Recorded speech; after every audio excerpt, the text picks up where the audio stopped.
The Radio Misfits Podcast Network. Welcome to the Winemakers. This is Brian Casey with Danielle Langlois, Bart Hansen, Sam Couturi. Sit back, pour yourself a glass, and let's see what we're getting into. Hawks sound different. We don't start the show with enough hawks. What? That's a bottle shape. For If anybody was wondering. No, definitely. I actually was kind of curious about that when he said hawks. I didn't know what he was talking about. Oh, yeah. So that's like a Riesling bottle? Yeah, classic Riesling bottle, Alsatian wine, Riesling Gewürz, that kind of thing, German Riesling. So when you order your bottles, it's listed as hawks? Uh-huh. Why? That's the name. That's the name. Does me no good. Because bottling shapes are cool like that. Yeah. So it's Bordeaux, Burgundy, and hawks. Yeah, or hawks. usually, sometimes it says claret for the Bordeaux. Yeah. Okay. Yeah. Well, how does hawks? I actually don't know how it's spelled. H-O-C-K. H-O-C-K. Yeah. Similar to how it sounds. Not H-O-U-G-H-K-T. Yeah. And there may be another name for it, but in the American trade, and I think the British trade, that's the bottle shape designation. I'm sure there's another name for it somewhere, like there is for everything else. Yeah, I always just call it a Riesling bottle because That's what it is, right? Yeah. Or Gewürz, or Edelweiss. Or in this case, a Gruner Veltliner. Yep. Here, Brian, you need some wine. Yeah. So check the vintage on that. 2020. Yeah. Okay. Ooh. Mm-hmm. Actually, so we are here today with Tim Milos, who is a winemaker, consulting winemaker. Let's start the show with winemaker. Let's start the show with tell us the places that you work for currently. Sure. Okay. Sure. The shorter list is tell us the places that you don't work for now. No, so currently I make wine off of Howell Mountain with Haber Family Vineyards and Howl at the Moon. I make wine up in Calistoga for The Wager, which is mostly Cabernet and a little bit of Chardonnay from Sonoma County. I make wines for RD Winery, and that runs all across California, some Napa Sonoma, but Central Coast, foothills. I make wine for... Yeah, Rossi Ranch among them. Actually, Oakville Ranch as well. Oakville Ranch as well. Ding, ding. Yeah, and then I make wine for Marine Layer Vineyard. I'm the consultant there, part of a team up at Marine Layer, and actually we do Marine Layer, Valraven, Averine, Requiem, and a number of other projects. So that. All right, and then tell us the places that you have worked. Oh, I forgot Immortal Estate in that list. How terrible. Okay, yeah, don't leave anyone out. Because Immortal Estate is one of the ones I currently work at. Yeah. So my first gig in Napa Valley was at Stag's Leap Wine Cellars. And the next one was Opus One. Then I was the winemaker at S. Anderson, where I learned how to make sparkling wine from someone who learned from the chef de cave at Ruinart back in the 70s.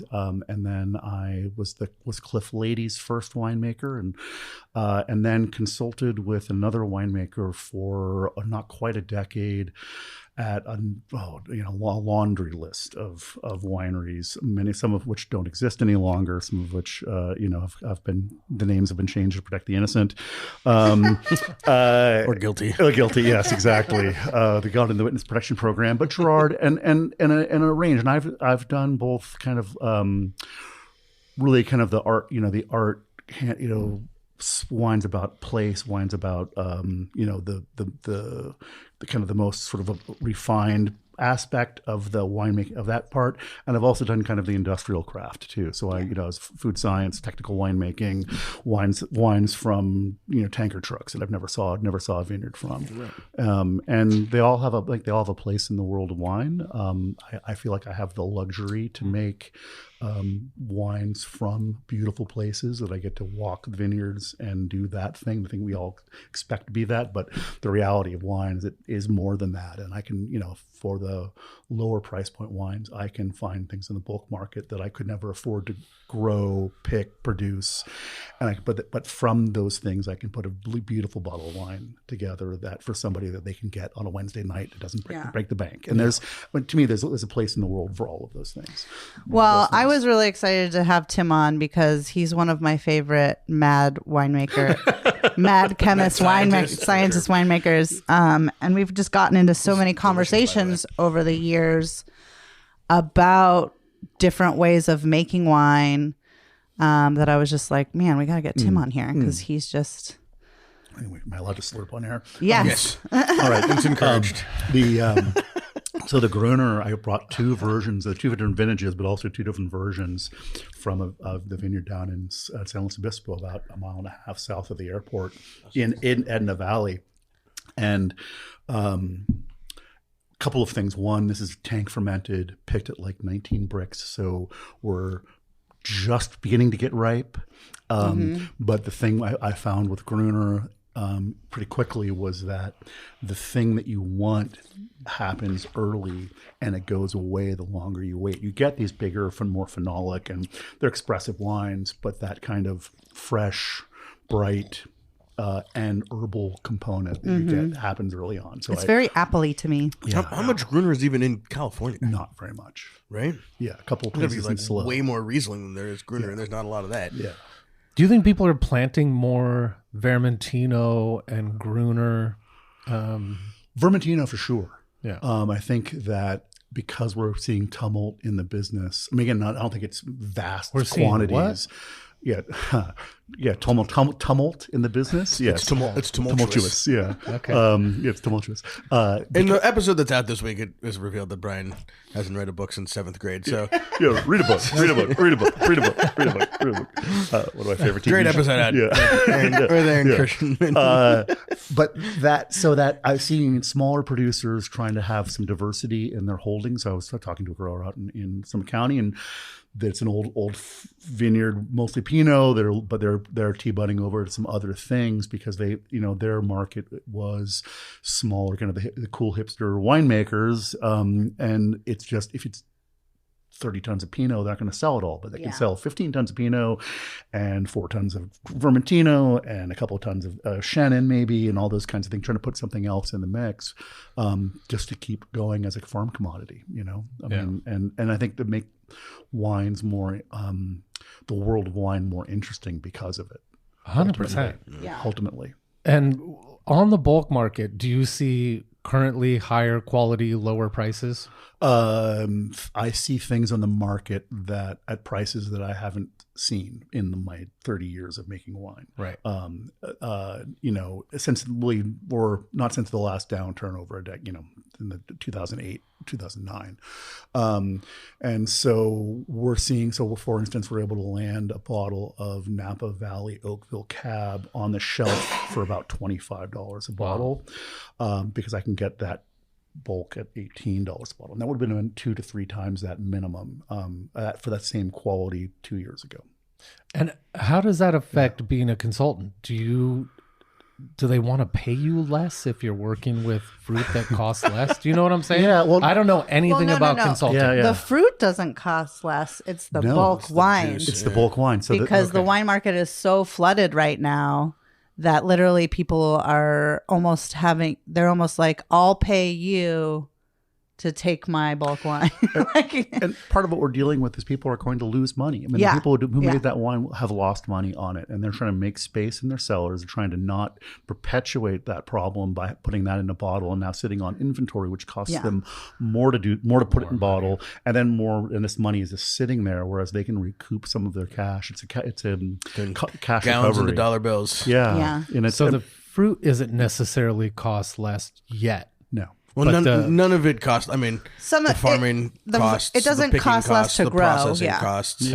It all costs the same. It's just that the juice has a value in the market. Once it's a finished wine, the value it has in the market has nothing to do with anything that came before it. Yep. It is then just an item. Weird. It's just a commodity. It's just a commodity, and I mean, that's the kind of the sad reality of the business is we're in a moment of oversupply. And I think it's temporary.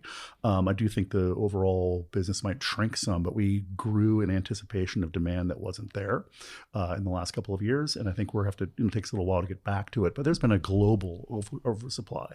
I have a friend who works for Trader Joe's, and she does stuff in the wine department, and they're always like, okay, they didn't tell us what winery this was, but they're like, it's off of Diamond Mountain, and they're selling it for like $15 a bottle. Right. So it's like, and then Australian wine. I mean, they're getting tons of gallons of Australian wine. That is just. No, I had a buddy who was landing stuff in the States, bottling it here, and it was less than $1 a liter. Yeah. Kind of a thing. Yeah. Yeah.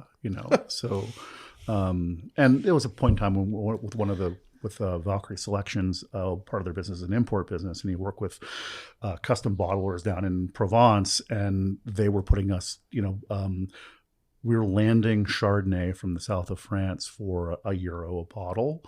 I couldn't put glass cork label together empty for that. Right. So you couldn't have somebody do that. No, right. Yeah, exactly. Yeah, exactly. And so those things, I mean, that's the nature of the overall market. And it goes, that thing is not the thing that we do when I make from Rossi Ranch. It's not the thing that I did here with this Fifth Moon Gruner. This is grape from a place, picked at a time, trucked to us, handled, managed, all those kinds of things. But you're on a shelf with those other things. Absolutely. Yeah. Absolutely. But at different price points and different kind of you're providing a different experience. I think the quality of the wine can be quite different. And I guess one of the things before we started, I wanted to talk about gatekeeping a little bit, is I ran across an Instagram post about saying how drink what you like has turned into all this terrible wine. It's like, well, and simple wine lists. It's like simple wine lists are a function of distribution, not about drink what you like. And I actually want less gatekeeping in wine. I want people to come into it from whatever direction that they come from. I want them to enjoy the thing, and I don't care what that is, whatever door, whatever window they crawl through, to enjoy this thing that we love, that we we're passionate about, that we spend our lives in. And it doesn't matter if it was White Zinfandel, because that was the doorway that got into it. And there's stories I can tell about that too. But it, and whether they stay there or it leads them on into something else, more developed, the things that I might love. And, there's lots of wines that I make that I think are solid, good quality, but I'm not the thing that I want to drink, because I want to drink something more, to fit my jaundiced tastes, that kind of thing. Well, if we get people hooked on $25 Oakville Cabernet. Yes, right. and then as that hopefully slowly, quickly goes away. Yes, yeah. They might be screwed. They might be having to spend $50 or $60 or $100 on that Oakville Cabernet. First one's $25. Exactly. First one's $25. Second one's $50. Exactly. No, I think that's a huge issue in the wine industry, and you can call it gatekeeping. But when people come and taste with me, I'm always like, wine is subjective. Like, are there wines out there that like 80% of the people who drink wine like? And so they say that these are the best wines. Absolutely. But it's like, honestly, it's what you're drinking and enjoying at the time. That's what you like. And that's okay to like it. And like, don't let anybody tell you different. No, absolutely. Absolutely. And that thing of what I think the classic story is people go to the south of France, they're sitting on the Mediterranean, they're having some inexpensive bottle of rosé, but because the sardines are amazing, the sunshine's amazing, the people they're with are amazing, it's the best bottle of wine I ever had in my whole freaking life. I can't believe it was so good. You get back here, it's like, oh, it's fine. You find it at Bevmo and you're like, yeah. And it's 12 o'clock. They're used to working at 12 o'clock, right, and now they're on vacation drinking wine. They're on vacation. The autoresponders on their email. They're checking anyway, but whatever. Yeah. For sure. So 2020 Gruner, tank fermented. I would just think the freshness is still there. It's killer. Bright. It's beautiful. Not expensive. But I want to try that. Also, if you put this in a lineup, I don't think I would have guessed California 11 out of 10 times. No. Yeah. Yes. You like that, Matt? Yeah. Slow burn on that one. Yeah. Nice. And this is from Fifth Moon. Yeah, Fifth Moon. Exactly. Moon. So out of RD Winery, we make Fifth Moon, we make 100 Knot, we make Kwai. Should I get us another glass and we can do side by side? Yeah, do side by sides. Yeah. And it was from again, this little the vineyard down there is a sea of Chardonnay and Pinot Noir, and there's a little hill that's got a couple of I got between all or half of the Gruner from that vineyard every year, depending on what it was we were doing. So I missed where is that vineyard? Slow down. It's actually Edna Valley, and it's just to the east of the sign that says Edna Valley on the road, on whatever that Highway 212 or whatever that is down there. Top off the 2020 for this comparison, I think it's. And now, why is this bottle not in a hock? Well, because there actually isn't really an official bottle for Gruner. And I wanted to differentiate, the winery wanted to differentiate between the Fifth Moon, which is kind of our entry-level wines, and the 100 Knot, which are more elevated. Yeah, what is that Fifth Moon? What does that go for on a store shelf? That one's $30. Okay. Yeah. And the other one's 38. I fucked up and I can't remember which one's the 2020 and the 2023. Damn it. I think I can. So that one's the 2023. So the 100 Knot was fermented and aged in Austrian puncheons. Oh, you can tell. Yeah.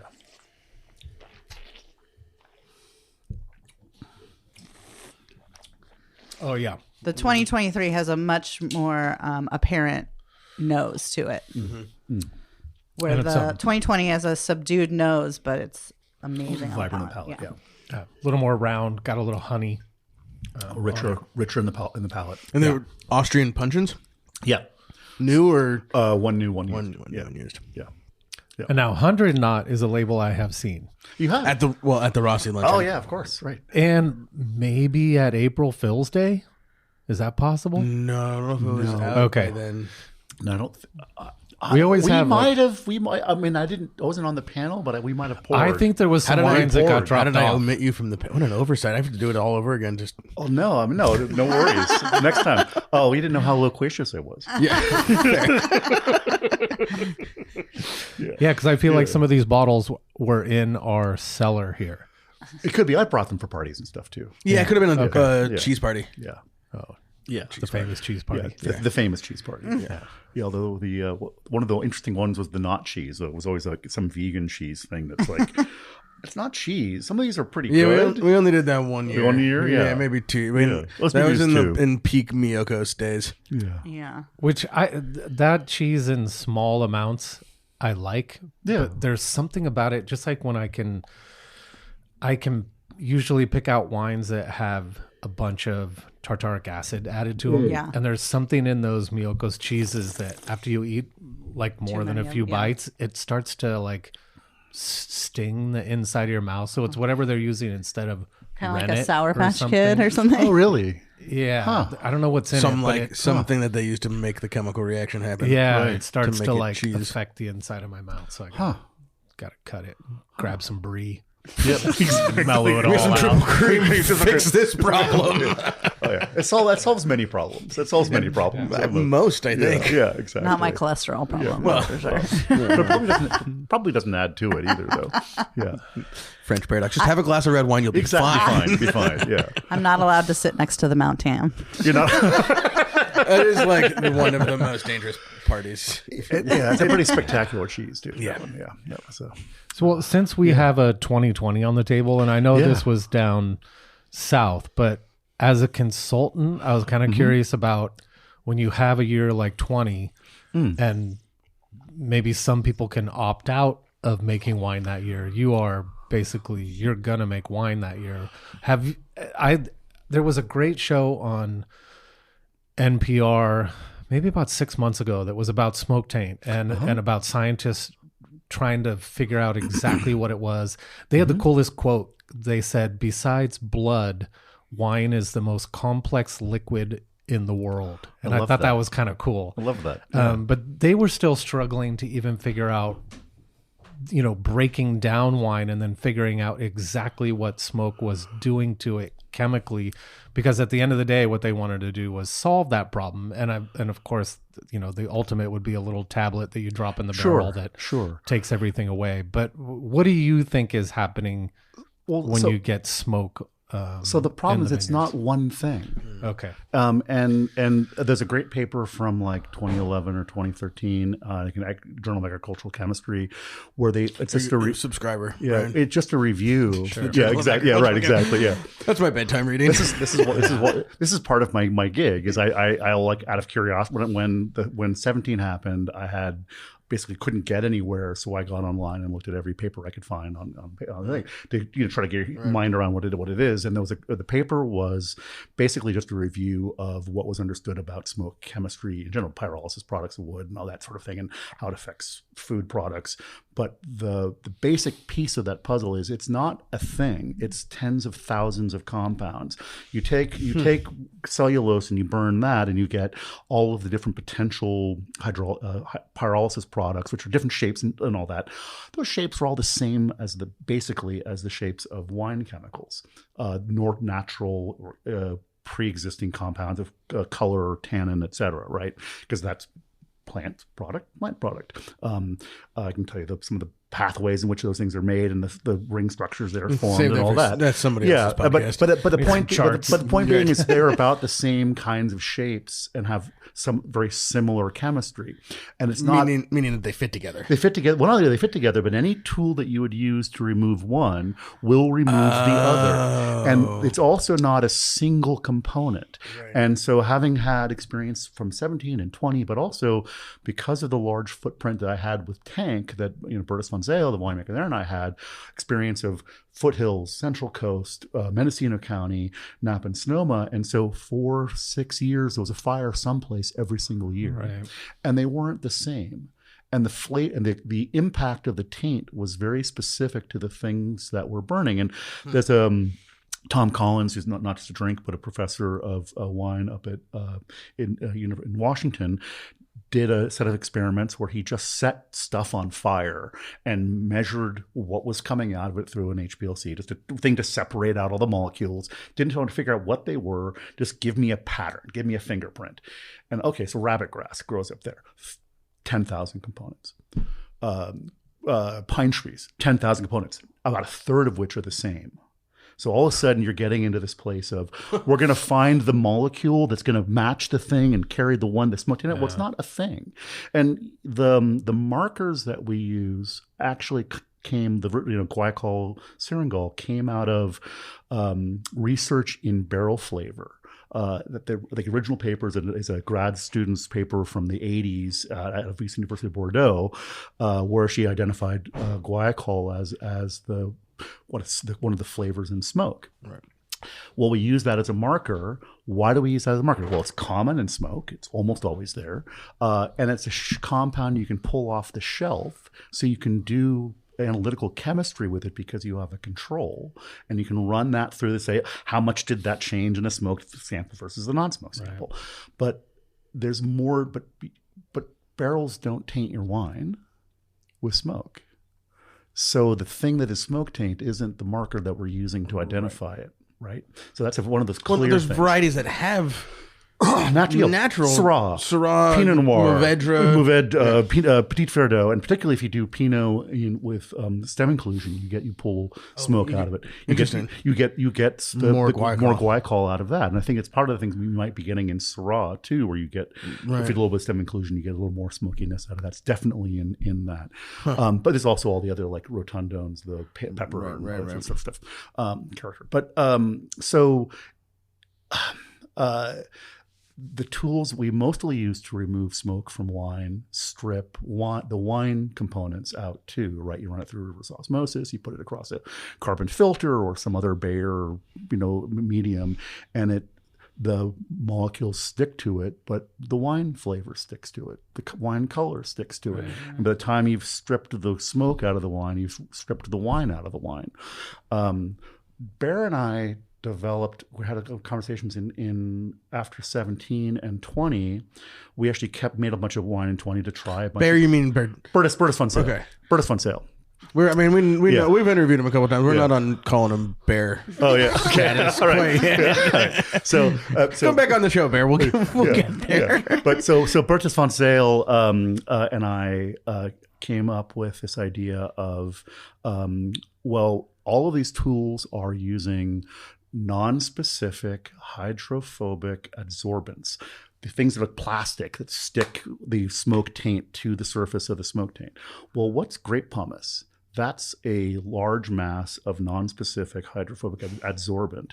So we passed new wine or other old wine over clean pumice the following vintage. And rather than just stripping the wine, you're doing an exchange because that pumice is already preloaded at saturation with color and flavor. I should have brought bottles of the Liquid Sky 20.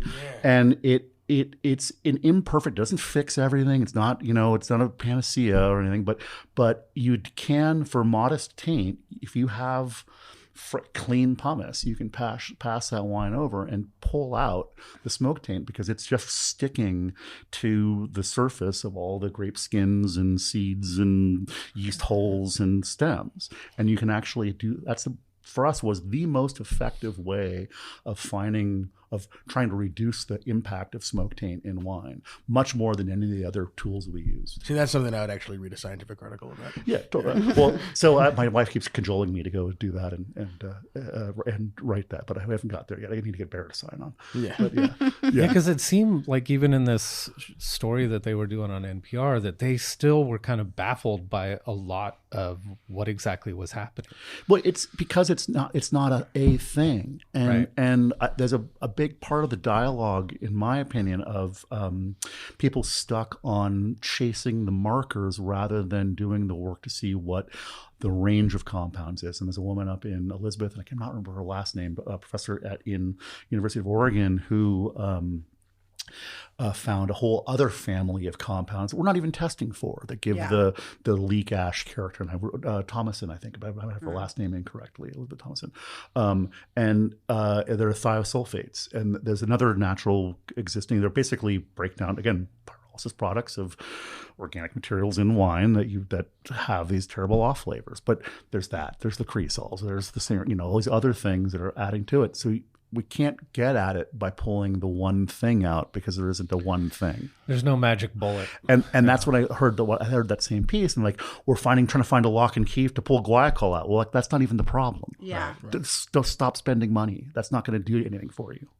Yeah. That is not going to solve the problem. And it's not getting that the picture is much bigger than. It was a presentation put on by one of the wine communities recently, and it was the same thing. Research papers, and the USDA is working on that. And to stop. It just not even do something else. I mean, study something else, but that's not going to if you understand the chemistry of the problem, that is not going to provide a solution. Well, if you think about it, right? If you think about smoke is a intensely carbonized version of whatever is burning, right? So if you have a forest fire, you have wood, you have leaves, you have grasses, flowers, but then you have the different kinds of trees. All the different kinds of trees that all have their own specific oils and their own specific leaves. Pine, the manzanita and the chaparral mix. Yeah. So the smoke is made of all of those different things. So it's going to be just as complicated as what it's burning. But also you have houses and cars and tires. Right. But and the thing that always got me was plastic smoke tanks. Is a thing. Yeah. We know smoke isn't a thing because we barbecue and we use cherry wood or apple wood or hickory or oak, and they give you different flavors out the other side. So that flavor is chemistry. So there are different chemicals producing those things. So it's not all the same. Can't be all the same. Yeah. Yeah. And it's how much simpler is it than that? You know. We all. I much prefer oak over hickory. Thanks. Noted. Not that it's bad. It's preference. Again, don't want to gatekeep. Subjective. If that's but I don't think anybody prefers I like microwave flavored smoke. Yeah, right. Exactly. Yeah, I like used like car liquid tire smoke added to my food, please. Tire. Tire. Yeah. So do you have some of those wines that you had passed through newer must, and then did you have a comparison of something else that you could try? What I don't have is the control, the pre stuff back. So it's one of those things it's hard to show, but I have my 20 vintage at Liquid Sky where we passed and it's fine. Right. It's not the best version of it that I've ever made, but those wines you wouldn't notice that they were smoke tainted. Well, there's also an element of smoke taint that we talk about the bad flavors, but it also mutes and masks the good flavors, at least in my experience with it, right? So you can fix the bad flavors all you want. You're not necessarily going to get all the good ones good back, stuff too. Right? Yeah, and I also feel like anytime the more you handle things, like it's the wine that was taken out of barrel, passed across pumice, that kind of thing. Right. And so it's an extra round of handling on wine that's already a year old at that point, which it's much better than having not done it. But I think I tend to not move my wines too much, after they've been made, quite a bit during the process, and then kind of be gentle with them afterwards. Yeah. So. Yeah. So should we do a little background? Yeah. I mean, we did the list of wineries, but sure. I mean, you're at UC Davis. Yeah. So did you go there for wine? Were you like, I'm going in to learn about winemaking? Do you like wine in your life? I have an undergrad degree in cell biology from Sonoma-based. I went to Cornell to study molecular plant pathology, which is a kind of an intersection of molecular genetics, biochemistry, and breeding, and then the whole pathology end of things.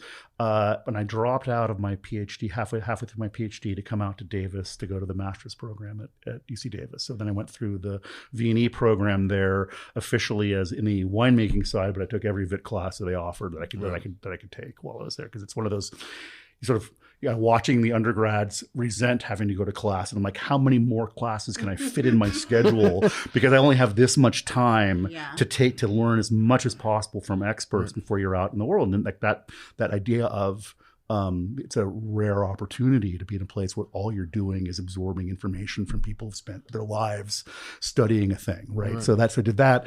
And then meanwhile, I landed in the end of July. School didn't start till kind of mid-September. So I started working at Stag's Leap Wine Cellar. So I had my whole course load in 2 days, and I worked 5 days a week at Stag's Leap. And so that was my first. Your first. Yeah, for first harvest, and then kind of the second harvest, I was a research intern at Opus doing work in copigmentation and color, and that was my thesis work was on copigmentation and color in Cab. So it was the easy dovetail, and my research project was done at the Mondavi research block over across the street. So I could just basically go across the street, do berry sampling, and come back. But why? What was the left turn from Cornell to come back to wine? Was wine part of your? I mean, did you grow up?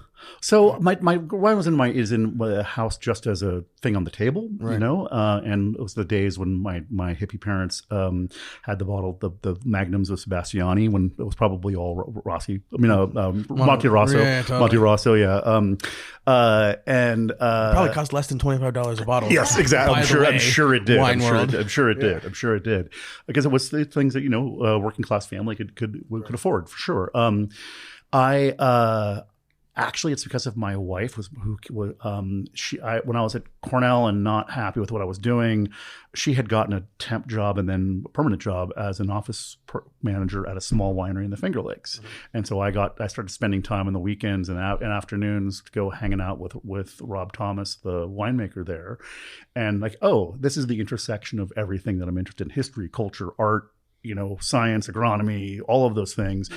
And there's if I ever get bored in one aspect, there's some other piece of it that I can chase, whether, the Phoenician trade routes or whatever the thing happens to be, how wine was made in Georgia in 3000 BC, those kinds of things. So those are so beyond just the general agronomy. And then my dad was built houses for a living, and there's something about ending the day with something in your hands that you can share, where I could tell you about transposable elements and, in gene mapping stuff that we were doing, and what the fuck, what the hell are you talking about? Whereas I can pop a cork and say, oh, try this. What do you think? And you don't need to know more than I like it, right? Yeah. That kind of thing. And there's something about that communicative nature in wine, the conviviality in wine. And so that led me to it. So I worked for Rob for 6 months while I was kind of applying to Davis, and came out and did that. So pruning in New York in January, it's an experience. That'll make you want to go to California. Yeah, exactly. Come back home again. Yeah. Come back home again. Yeah. Fuck out of here. Heavy gloves on. Yeah. No, full on heavy gloves. And then being poor at the time, 3 layers of clothes, because I didn't know I owned one good layer of anything. Right. Yeah. And so two pairs of sweatpants and jeans over that. and then and if it got, if it was below 20, we worked out inside. So, yeah. So, but a lot of days the highs was 32. It was maybe we made it to freezing. We made it all the way up to freezing. Yeah. I've never obviously pruned in that. Was the wood harder to cut? Not really. Not really. More so brittle. also, here's an interesting thing was at that stage, we were pruning all of the Labrusca and hybrid stuff, and we didn't prune the vinifera until later, till March. Spring, that kind of stuff. Yeah, or March basically. Yeah. And so with that, there was some shears, hedgers. Honestly, going through the hand hedger and walking through Catawba and skirting that and all kinds of stuff. So it was an interesting experience. Yeah.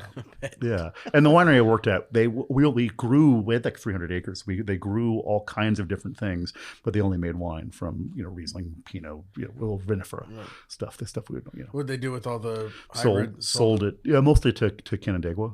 Okay. Yeah. A little bit to Bully Hill, I think was another buyer of it. Which is a smaller kind of a Labruscoid only winery. The guys, that actually was the Taylor family. They were winery number 1 in Watkins Glen. Yeah. Shorter distance to TTB at the time in New York than it was in California. Probably a train right there, right to DC. Yeah, exactly. Yeah. All right. Can we...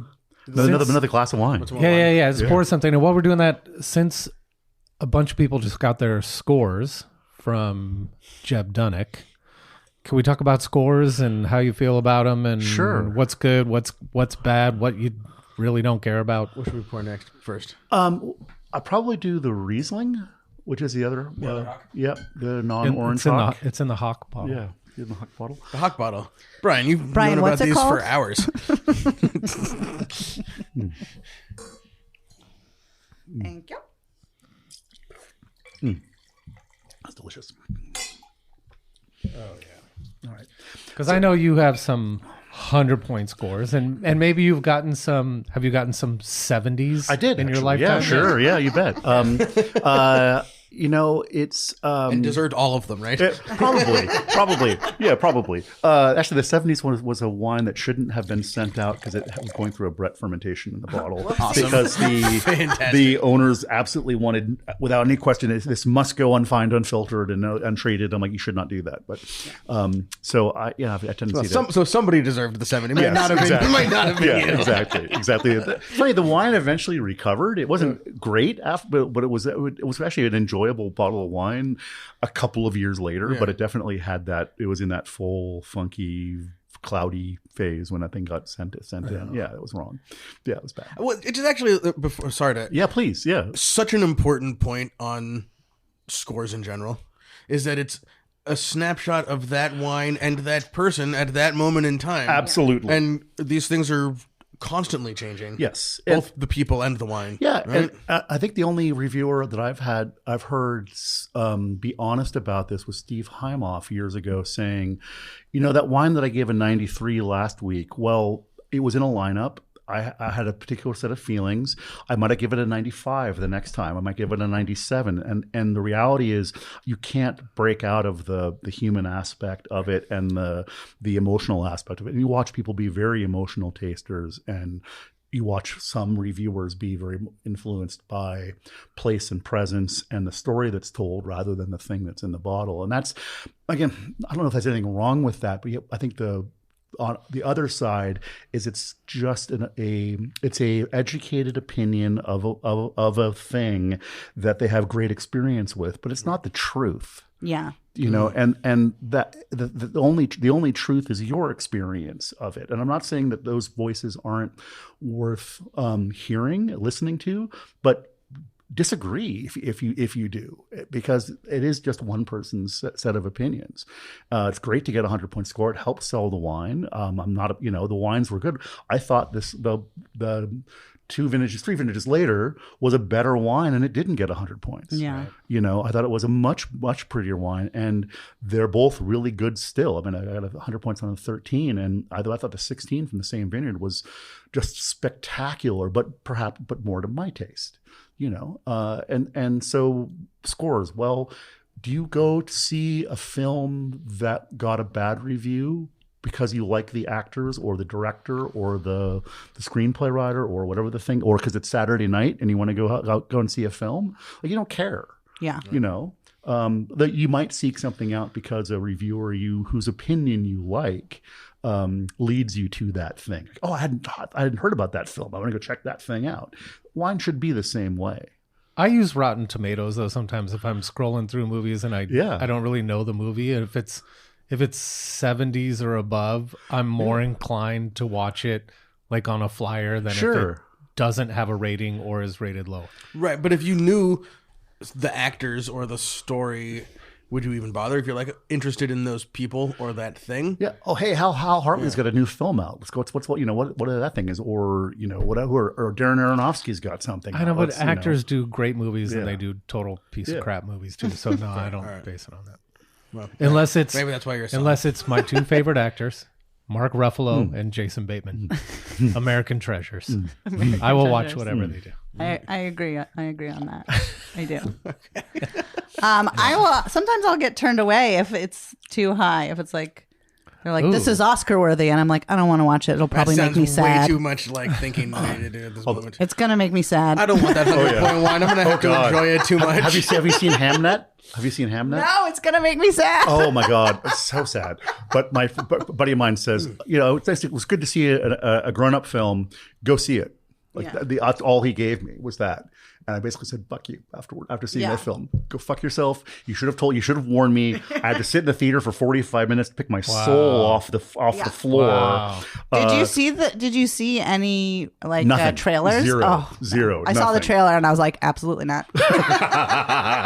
No, like my wife and I, this might have been the best movie I've ever seen. I kind of think that moment of that sort of thing. Not to do, here we are in movie reviews. That's okay. But again, that piece of this section brought to you by Netflix. Yeah, right.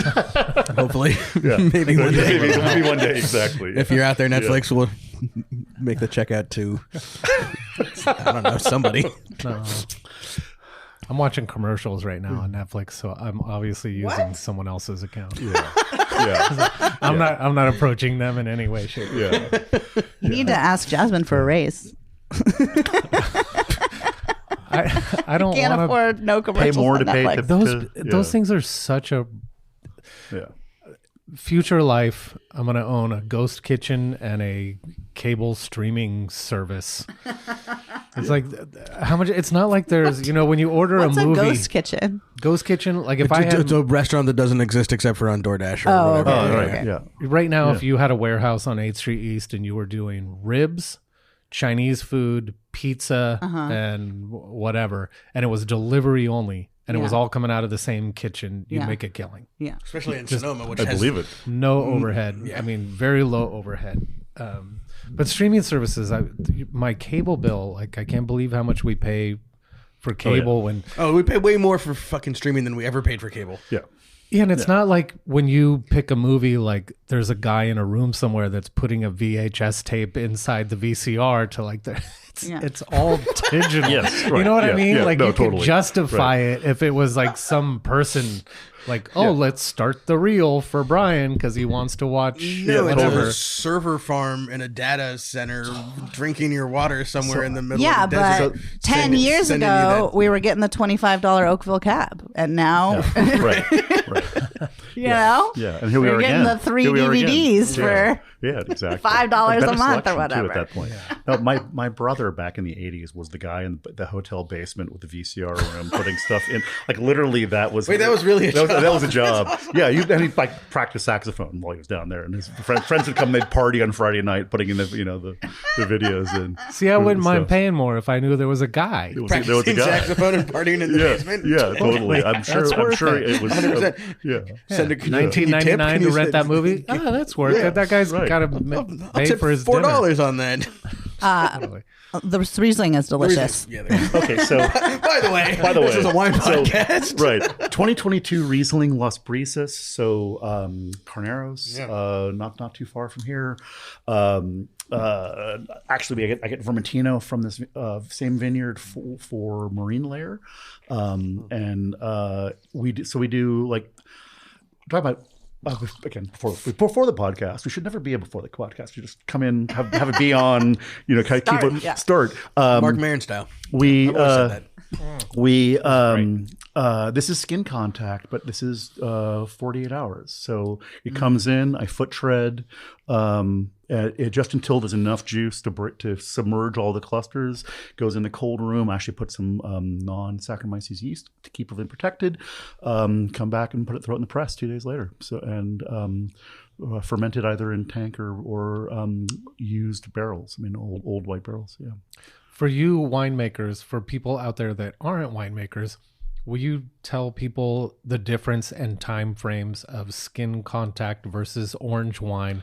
And does it have anything to do with the color, or is it just the extended period of time on skin? So there's no definition for orange wine. Okay. You're not even technically.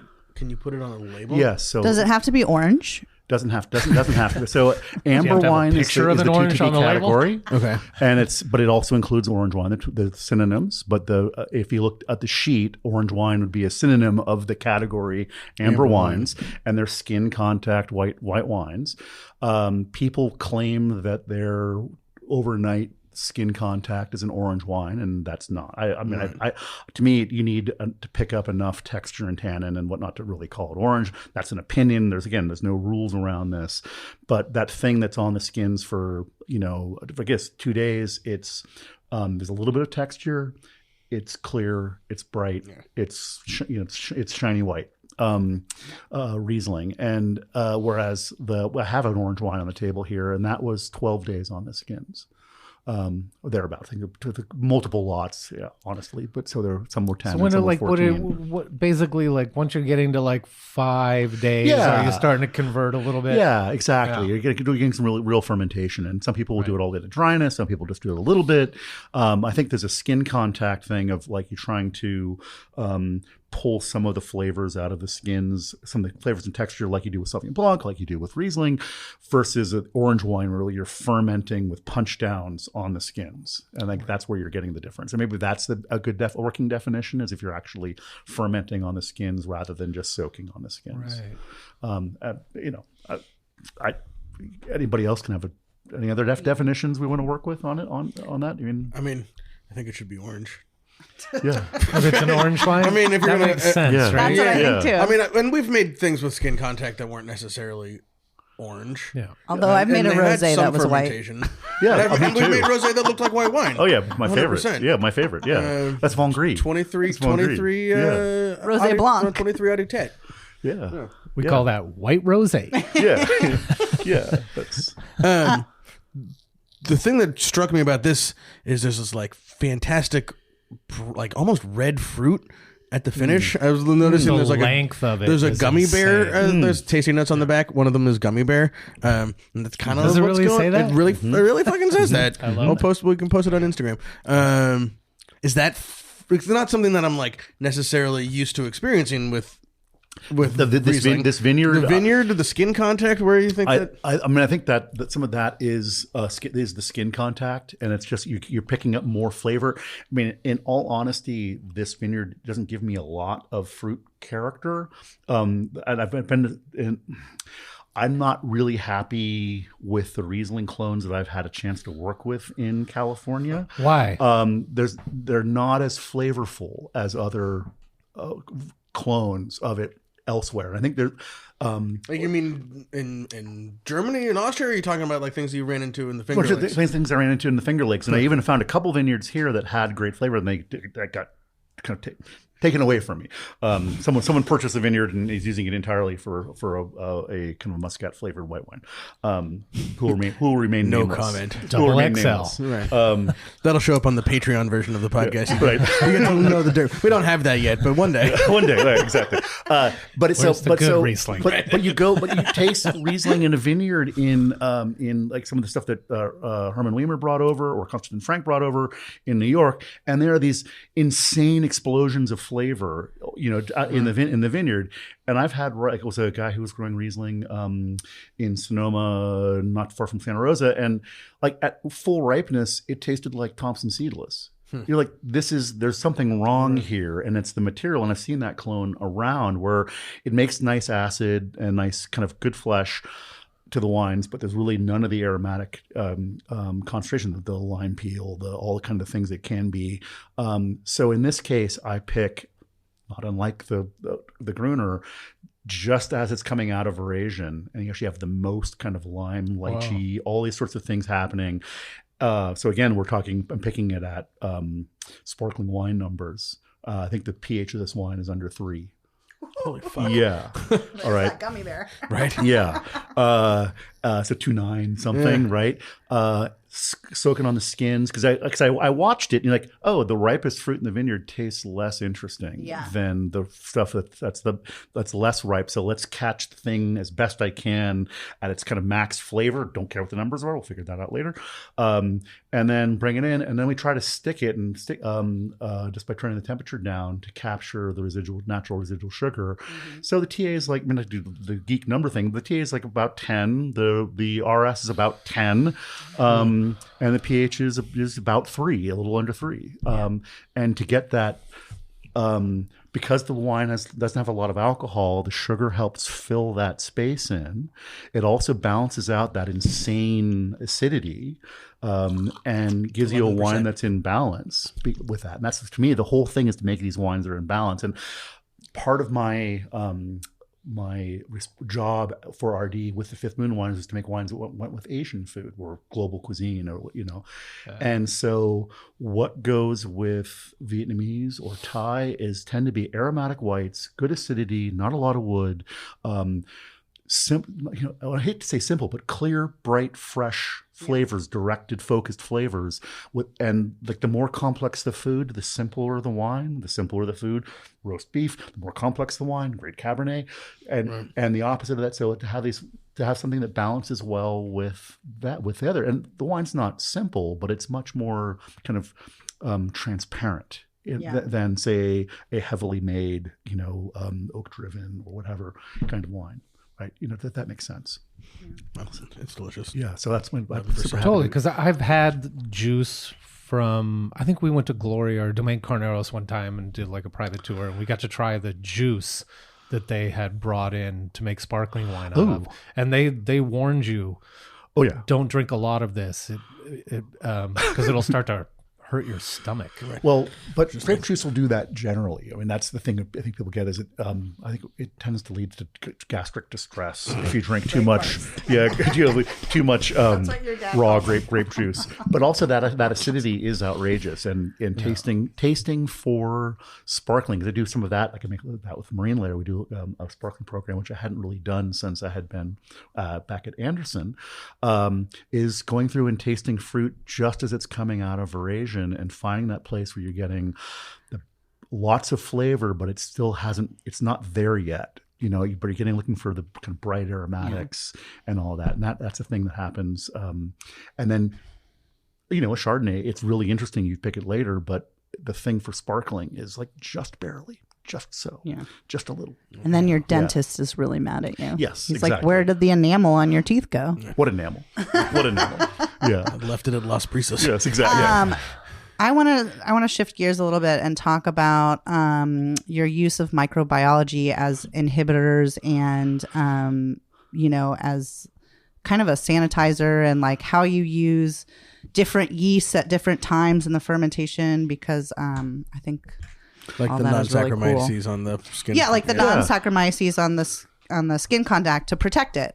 Yeah, so sure, there's an amazing amount of things that are available now from all the various producers, and I, coming out of the microbiology lab and those things originally, while I respect using native fermentations, and even in my red ferments, they kind of mostly start native anyways. Mm-hmm. I do a lot of high risk winemaking in terms of, with red wines, say high alcohol, very ripe fruit, where I want to be sure I can ensure the completion of fermentation, so I inoculate, right? Yeah.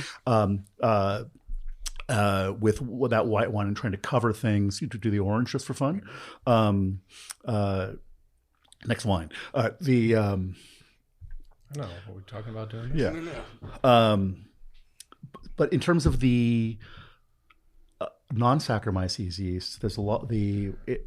I was using them before I really understood what they were doing. There was a material that using a combination of Torreospora and Cluveromyces. And I remember from being a Davis student, the one non-sac yeast that smelled good in the cellar was Torreospora, all kinds of bright aromatics.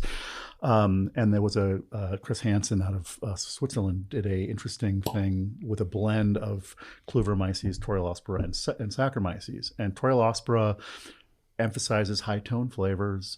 It also inhibits Hansenia spora and spoilage organisms, just its very presence.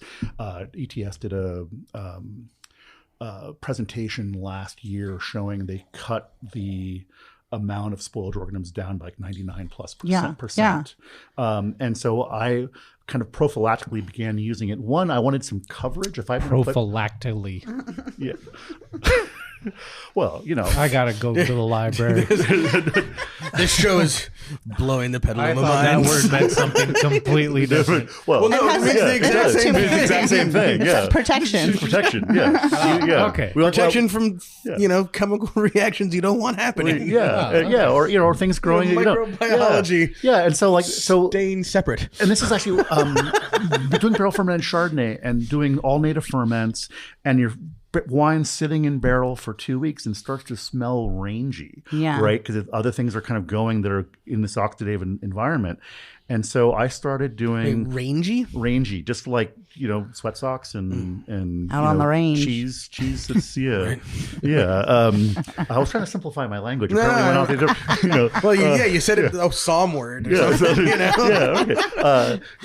And so I started doing like a pinch of yeast to them, so that you had some cells giving you a little bit of CO2, even though they weren't really going. You got you CO2 protection. Well, that started me thinking about other ways to use those tools of, I don't really want to get the fermentation going quickly. I don't want to add, the full 2 pounds per 1,000 of a commercial yeast, but like literally fairy dust of sprinkles to get some activity until the thing actually gets going on its own. And then you get this kind of hybrid of wild and inoculated fermentations to help things be safe. And I was making 5,000 cases of Chardonnay. I didn't want things to go sideways on me with that.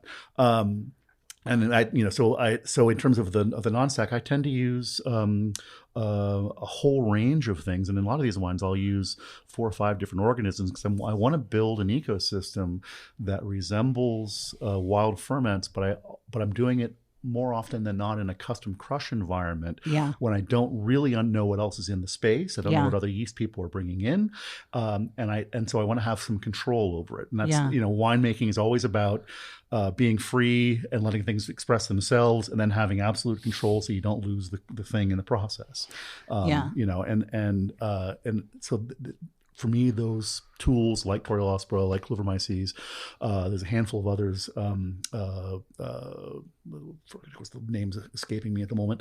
That give you protection and give you some microbiological control. So as a kind of a standard of practice, I'm adding a couple of organisms in early on for that kind of protection, and then Torreospora adds mouthfeel and improves the aromatics, and Cluveromyces actually converts sugar into lactic acid.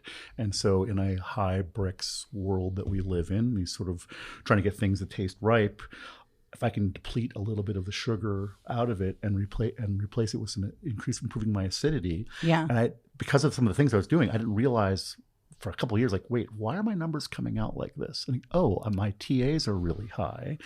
Or not really high, but higher than I would expect given the pH.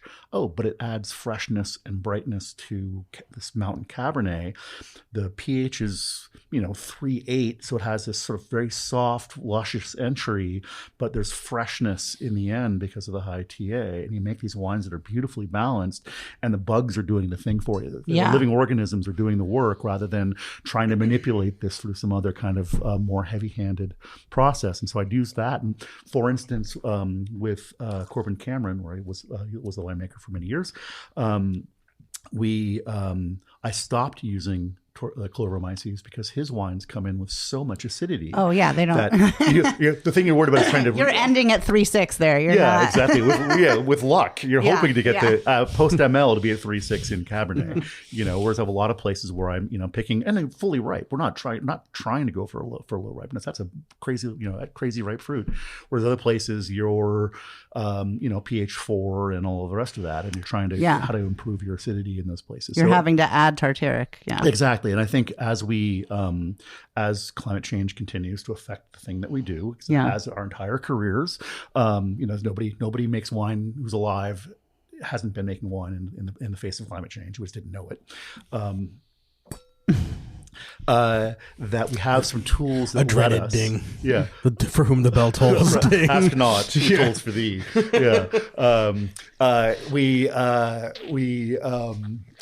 We have other tools besides just adding acid. We can let organisms do some of the work for us to help correct. I remember we were talking about that, and then that was really, really interesting to me because I was making the wine from Moonridge, where Corbin Cameron comes from, and I never even had to touch a tartaric bag. Oh, yeah. And the issue was, do I bring it up more? Right. But I eventually settled on no. I like the freshness and the acidity that it provides. But with other stuff off of Moon Mountain with just a different facing slope, it's I'm ending different. At 4.2 and I'm putting in 3 pounds of tartaric, and I'm like, why? What is happening here? So I remember having that interesting conversation with you. It's if you can let organisms do some of the work for you, you don't have to throw in bags of tartaric. And there's a lot of advertising for the people who produce the commercial versions of the organisms in substitution for SO2. I'm I actually want to do it as a layered product. Yeah. I want to have I want the protection of SO2 for other reasons, but I want these organisms to also give me a different layer of protection and change the environment, the ecosystem of the wine. To give you a better, more interesting end product in the end. Well, they also have microbiology now to clean your equipment. Oh, to sterilize equipment before you use it, so you're not putting a bunch of PAA or the 3-stage dip. Yeah. Yep. Right, or quaternary ammonia. Yeah, I've heard you talk about using specific barrels sometimes because you've had success with them, and it was barrels that you would just use hot water with that hadn't been completely sterilized. Well, sure, if you're going to not inoculate your fermentations, you want to inoculate them, in fact, with a successful fermentation. Yeah. That would be a barrel from the prior vintage that was really good, or that kind of thing. So you just rinse it out and then put the wine back in it. Yeah, and Should have said that in the microphone. very, very unlike me. Yeah, I have no microphone discipline, so it's all right. It's okay. I usually do. Isn't that a trick in natural winemaking where they don't use?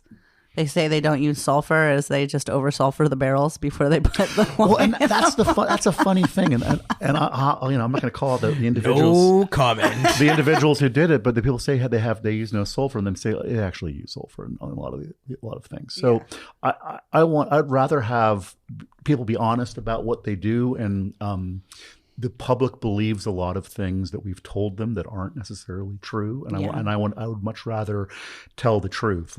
I use SO2, I don't use that much. I use it very, very intentionally because it makes the wine better. Well, on all ends of the spectrum too, from natural winemaking to commercial winemaking. Absolutely. What are you guys doing? Yeah, absolutely. I mean, also this orange wine is a completely insane thing that we did. Talk about this for a second, because it is completely insane. And I'll it looks like rosé. So the full back history is like Autotech rosé. Is this we RD bottled it, but I made this with Bertus at Tank. We did some other things with it and bottled parts of it at Tank Garage, and he had some left over. And actually, he said, we want to buy a barrel from it. Say, for $9 a gallon. He said, I'll sell you a barrel's worth for $9 a gallon, but you have to take all 300. So, all 300 barrels? Gallons. Oh, gallons. Gallons, yeah. Yeah. Anyways, but so then we had it too long and it kind of went sideways. But it is the fruit came out of Chuck Mansfield, mostly part of it, anyways, came out of Chuck Mansfield's property up in Apple Hill. In Gold Butter, Gold Country, El Dorado. So it's got a lot of weird things. And then it's got a big chunk of Gruner from the Central Coast that Bear and I did from there in Orange for Tank and some other odds and ends. So it's a hodgepodge of cross a number of different vintages, Riesling, Gruner, and then like Tokai and Roussanne and Marsanne and a bunch of other, like 13 varieties or something in it. And it was a full 2 weeks on the skins and then 3 years in barrel. Whoa. Yeah. And at the end we had a slight floor issue, which we kind of cleaned it up, filtered the floor out, and just pick you. And then I finished it with a little bit of fresh muscat to give it some pop, about 0.5%, before we bottled it, filtered. Think you could have left the floor and made something matterized? Totally. Yeah. I mean, it almost has some of that. It has those characters in it, sure, yeah. And it was really. I brought this because I get asked to do things that are outside of the things that I would normally drink and are not the things that I like. I'm not an orange wine fan per se, but to make something that's delicious and interesting, that was the job. Yeah. And I don't know if I'm successful at it, but I think it's kind of. Not bad. It's cool. Yeah. It's definitely interesting. I think you and I are in the same boat where with some of these wines, they're interesting. So like 1 ounce or 2 ounces is great. But usually my bar is, would I drink the whole bottle? Would I sit down and just crush this bottle? Right. Exactly. Most orange wine, I'm like, it's kind of cool to try and have with charcuterie or cheese or something. But. Yeah. I think my favorite I was actually where I was in Venice with my wife and her sister, and no, you're in Italy or Los Angeles?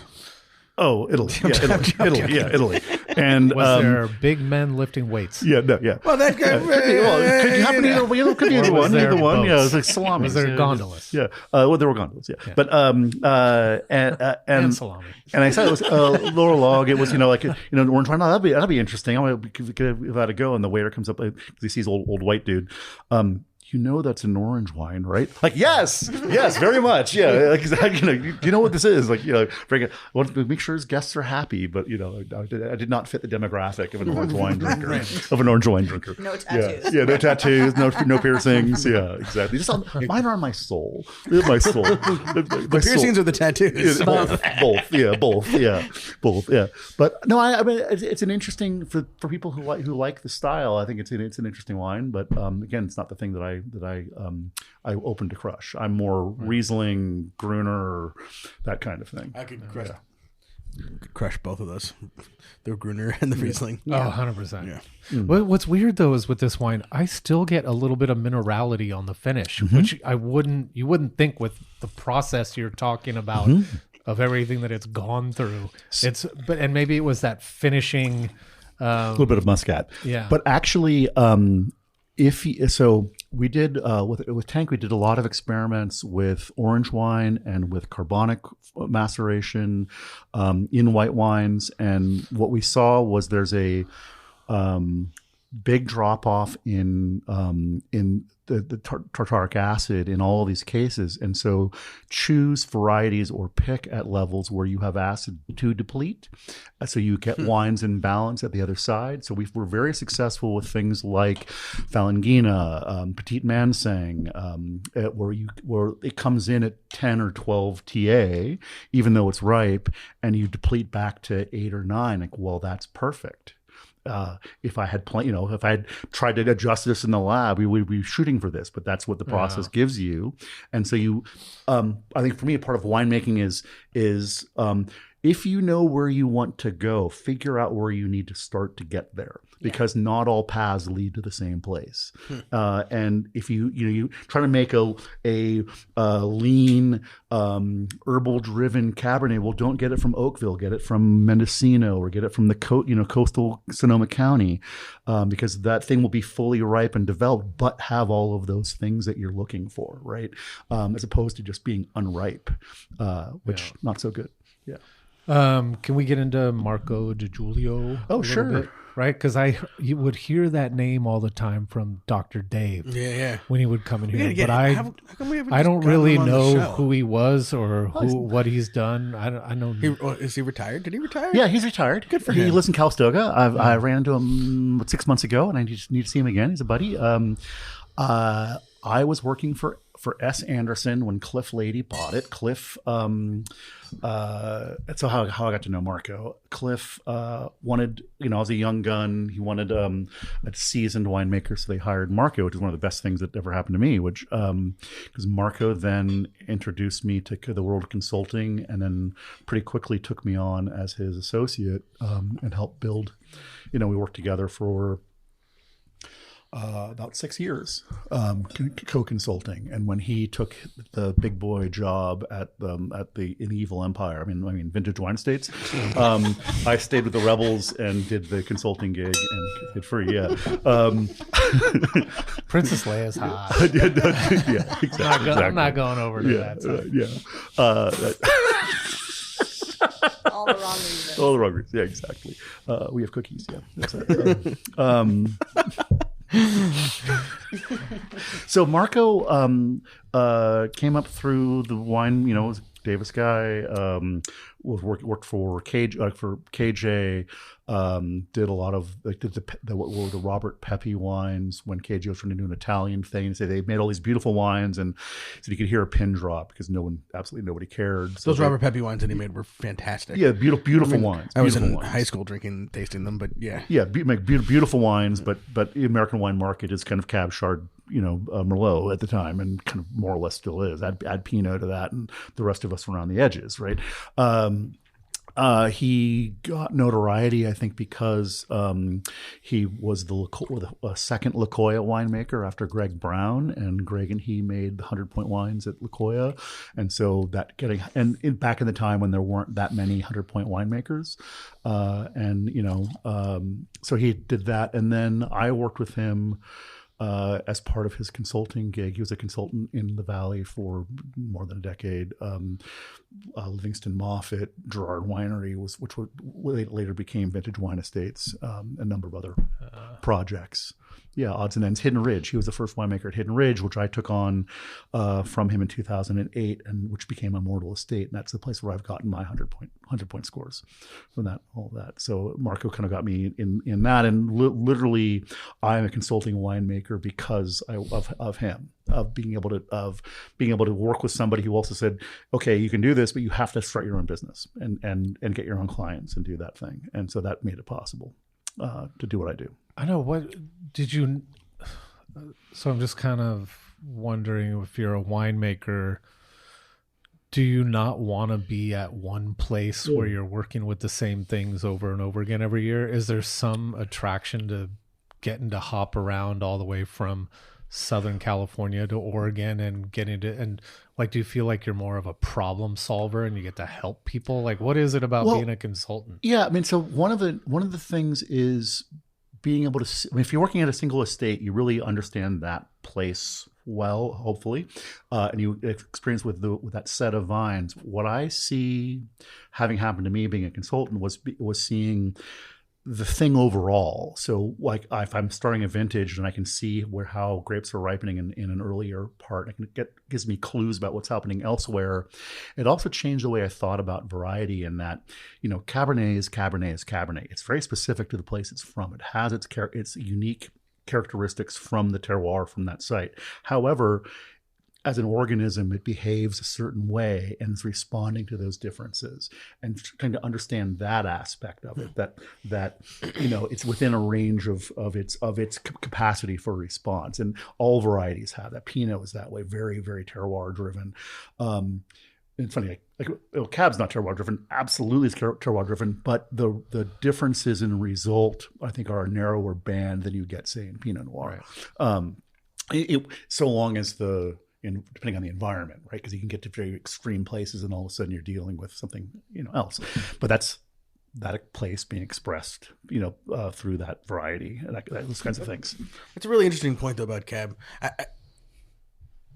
Do you think that we end up in that narrower band more often because that's what the expectations of Cabernet are? Absolutely. Right? Like Absolutely. we could end up in a wider range if there was broader acceptance of that, right? 100%. I got it was one of my challenges when I was working for Rubiso many years ago, was those wines were very outside of the kind of Napa typical. It was a Carneros facing vineyard with altitude, kind of cool spot. So it was really making warm Carneros site Cabernet at a period of time when that was not accepted. So the wines had a lot of minerality. There was still some background herbaceousness, so they were not herbal wines. But they were very outside of the kind of the Napa 90s box. Yeah, yum. Sounds delicious. Yeah, right. Fuck you, Robert Parker. Yeah, you know, and you're like, oh, and that's someone saying, you know, at some point, one of my quotes is, I was accused of making Bordeaux-style wines. Like, I'm making wines from here. Here. Accuse me of doing something really well. Damn you. You know, but I'm just doing the thing. It's like, it's that, you know, if you're paying attention rather than imposing your voice, we all impose our voice unintentionally, right? But if you are paying attention to what the thing is and you're trying to draw it out, it leads you. Whatever the variety is, whatever the site is, not every site is capable of greatness, but you can usually make something good out of it. And if you just are paying attention to the thing that it is, you know. I kind of made up my own story about Napa cabs, that there's so much money involved in it that I think that this is my own story. I have no evidence to any of this. Perfect. Yeah, exactly. This is what podcasts are made for. I think a lot of them are using the same commercial yeast strain that gets fermentation going very quickly and finishes very quickly, so it's very safe and reliable, but very one-noted in a lot of the wines. And then I think they're using a fair amount of new oak. Mm-hmm. So then to me, a lot of it all starts to taste the same in a specific price range, anywhere from $80 to $300. I'm like, I don't know. Yeah, I mean, there is a lot of that grand sea of sameness, but it's also trying to please, back to the critic question, a lot of people try to fit within a very particular model and make wines of a particular kind because that's the thing that's going to get them a 97 from name the critic or whatever. Trying for the 100, but you know, you could get a 95, right?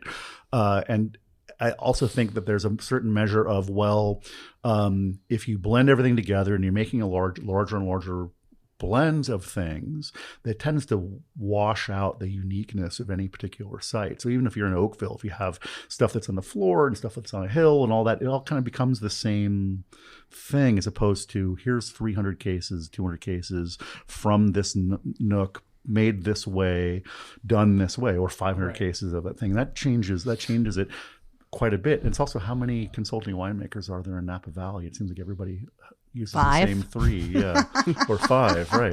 Yeah. Are you putting yourself on this list or not? No, I'm not. There are days when I want to be on that list and days that I don't. Yeah. You know, it's good for business, but I think I've done reasonably well doing my own thing, making wines that please my palate. Mm-hmm. You know, and certainly I'm a hired gun. I make wine for other people. But I do that within the context of what I think is the expression of a place, or kind of trying to hit target on whatever the thing is. And, you know, certainly the things I'm doing for RD or for Haber or for Immortal Estate are different than when I'm doing a white label project for Valkyrie. You know, that's a different creature, you know. Getting that you have all these different exposures to market trends and things that these owners or you know, groups are looking for as far as what they think is going to work. Obviously, we're going through tumult. Yeah.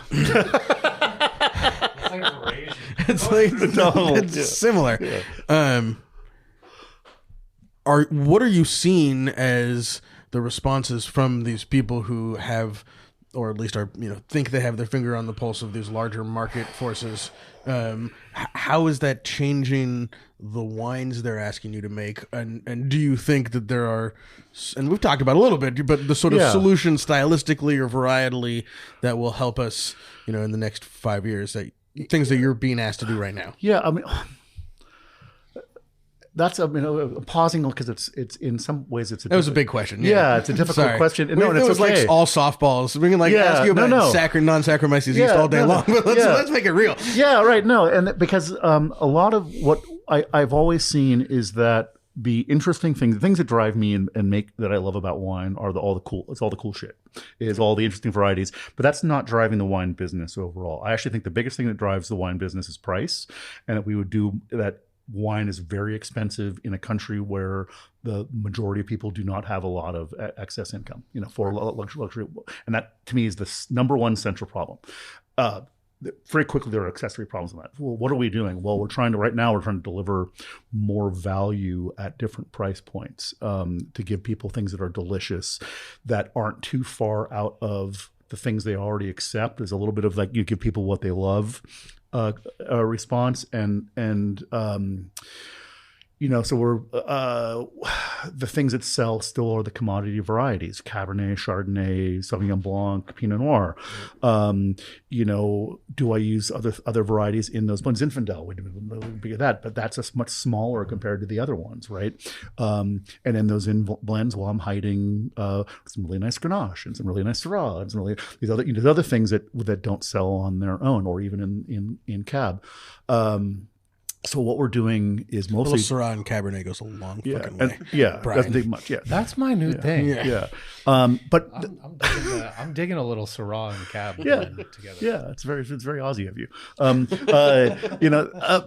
the thing is the biggest. That's Australian, not Osborne. Just in case you were. But I think the thing is has more to do about price point. And I mean, tell me I'm wrong, but I think that's the fundamental issue. Is wine is an expensive thing. 100%. Not 100%, but it's about 90%. About 90%, right. Yeah. And quality things that are delicious, and it's like we're making a whole range of products. At one point, we made a Chardonnay, like the owner, the person we have to get past to approve the blend, was like, "That's too good, dumb it down," because it's we're doing too much at $58 a case FOB. Right. Okay, let's, what do I do? Oh, let's break out the concentrate and give it a gram per liter of residual sugar. And it does sort of just dull the whole thing. But it's also. That's really how you would. One of the ways. Yeah, what a fucking interesting problem to have. Like, how do you make this wine dumber? Right. Yeah. But also but here's the thing. Here we go back to this gatekeeping question for me is Americans like sweet things. Right. That is not American palate. That's not my palate per se, but that is the broad American palate. And so the wines that are incredibly successful, I ran things through the lab. Like, oh, it's 5 grams per liter. It's 7 grams per liter residual sugar in a red wine, or 15 for a famous Pinot these days. And you're like, okay, shout out Rhymes with Aomi. And the thing about that is we can all decry that and say how terrible it is, and that's fine. I don't want to drink it, but how many tens of thousands of cases are they selling? People love it. And so they sell more of that wine than all of those winemakers who complain about that wine do combined. Yeah, right. Yeah. And to me, I wish that the American palate was something other than that. But the reality is, if we want to provide the thing, to have a life, sort of a livelihood in America, either you're a niche player, which is fine. You can have that. That's a justifiable and viable life, or you can give something. We're working on the viability of that. Me too. Okay, to me, a sustainable business is one that pays the bills, right? I mean, that's and if people enjoy the thing, well, can I be a standard deviation away from that? So they're still in the acceptance window, but I'm not giving them that sweet thing. I can give them something that's more balanced, that's more rounded, that's more those kinds of things, and hit that profile without that much manipulation. It can make something with which I feel has more, winemaking integrity, whatever the fuck that means. But is something that I would want to drink, and that's what I try to do with those. And still, like, okay, that I'm dumbing it down. Like, well, that's sad. That thing was so good, but it was too wound up. It was too much acid. It was all those things. But like, I want to drink that every day. Yeah. And like, okay, now I would not turn away a second glass at a barbecue. And that's kind of that becomes the benchmark for it. Is would you order a second glass? Like, yeah, I would do that now. And I try and explain this whole concept to people because and the way I do it is I tell them that like kids in France and Italy are eating like broccoli rabe. Yeah. Where here we're putting nacho cheese on the regular broccoli just to get our kids to eat their vegetables. It's just a different.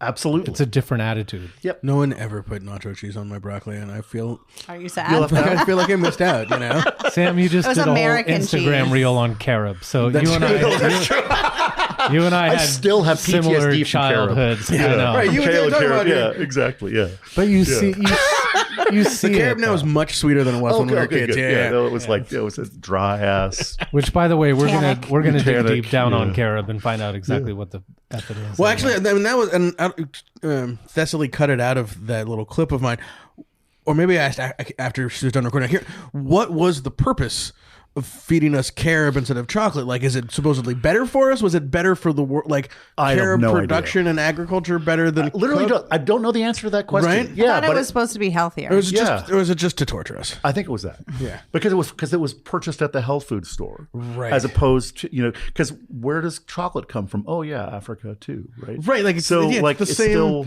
it's not the same warlords are harvesting the carob that are harvesting the carob. Right, exactly. So that was one I never really understood. I don't know if it's more sustainable, honestly, but it was one of those things that was acceptable in the health food. It universe. made us want dessert less. Yeah, that might have been the whole wheat fig Newton bars. Yeah. Oh yeah. No, I actually like fig Newtons. Good. Yeah. I love fig Newtons. Yeah, particularly you like them now though, but I think you develop a palate for more astringent things or things that aren't as sweet. Like if you have desserts from France or even from a French chef or they're not sickening sweet, but I can't even eat like American chocolate anymore, like a regular, like a Snickers or something. Yeah. It literally hurts my mouth. Well, between that and the sour milk, I think he needs to go to a dentist. I know that we have dental. I know that, but I think there's something to it that something that just has a subtle sweetness to it. Oh no, I much prefer that too. I've never had a huge sweet tooth, honestly. First sorbet over ice cream, all that kind of stuff. But certainly carob was just not good. I mean, and again, I'm willing to I'm willing to prove me wrong.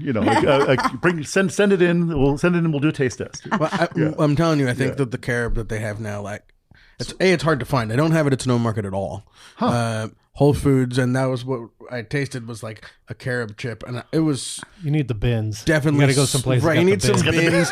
You need that like dusty smell of the bulk food section. A little like they're not selling carob in a. This was like carob in a bag and a chip. And it was pretty sweet. I'll have to say, like the whole having grown up, having had a whole grain childhood, whole grain crunchy. The smell of the health food store is a very specific kind of thing, and like if you eat at Whole Foods has never had it, but like but the Good Earth from when they were in Fairfax to from the early days to now. But my wife and I were in Paris, and we saw like an organic bio sign to go get grab health food, whatever, for the little kids with us, and the smell was the same. Like, oh my God, there's a thing. Patchouli and BO. I think wheat germ, slightly something wheat germ, turmeric. I think these are like real splash strong. of apple cider vinegar. Yeah, exactly. Apple cider vinegar. A dash of lecithin. Because they use the apple cider vinegar to clean. Right. Yeah, right. Exactly. It has that very specific. Yeah. I mean, maybe I didn't pick up the BOs everywhere in France, so it's not specific to the. But it's specific to real health food stores. Yes, totally. Yes, totally. Because nobody's wearing deodorant in there. Yeah, but absolutely love. But I think it was like, oh, I'm home. Actually, literally, literally, like super nostalgic smell. Yeah, totally. Yeah. Those were the days when, growing up in Petaluma, we would go to a butcher for our meats. We would go to Bateman's. We would go to get our chicken at Cater Farms. You had the shopping took on a whole different thing. It was a day. You'd go to the place to get your bread, the Oro Wheat place outside of town. Out of Lakeville somewhere. Yeah. Yeah. Yeah. There was one in Different Marin vibe. we used to go to. Yeah. Yeah. I'm a West Marin kid. So yeah. You want to talk about the movie? Oh, sure. Want to give a little plug?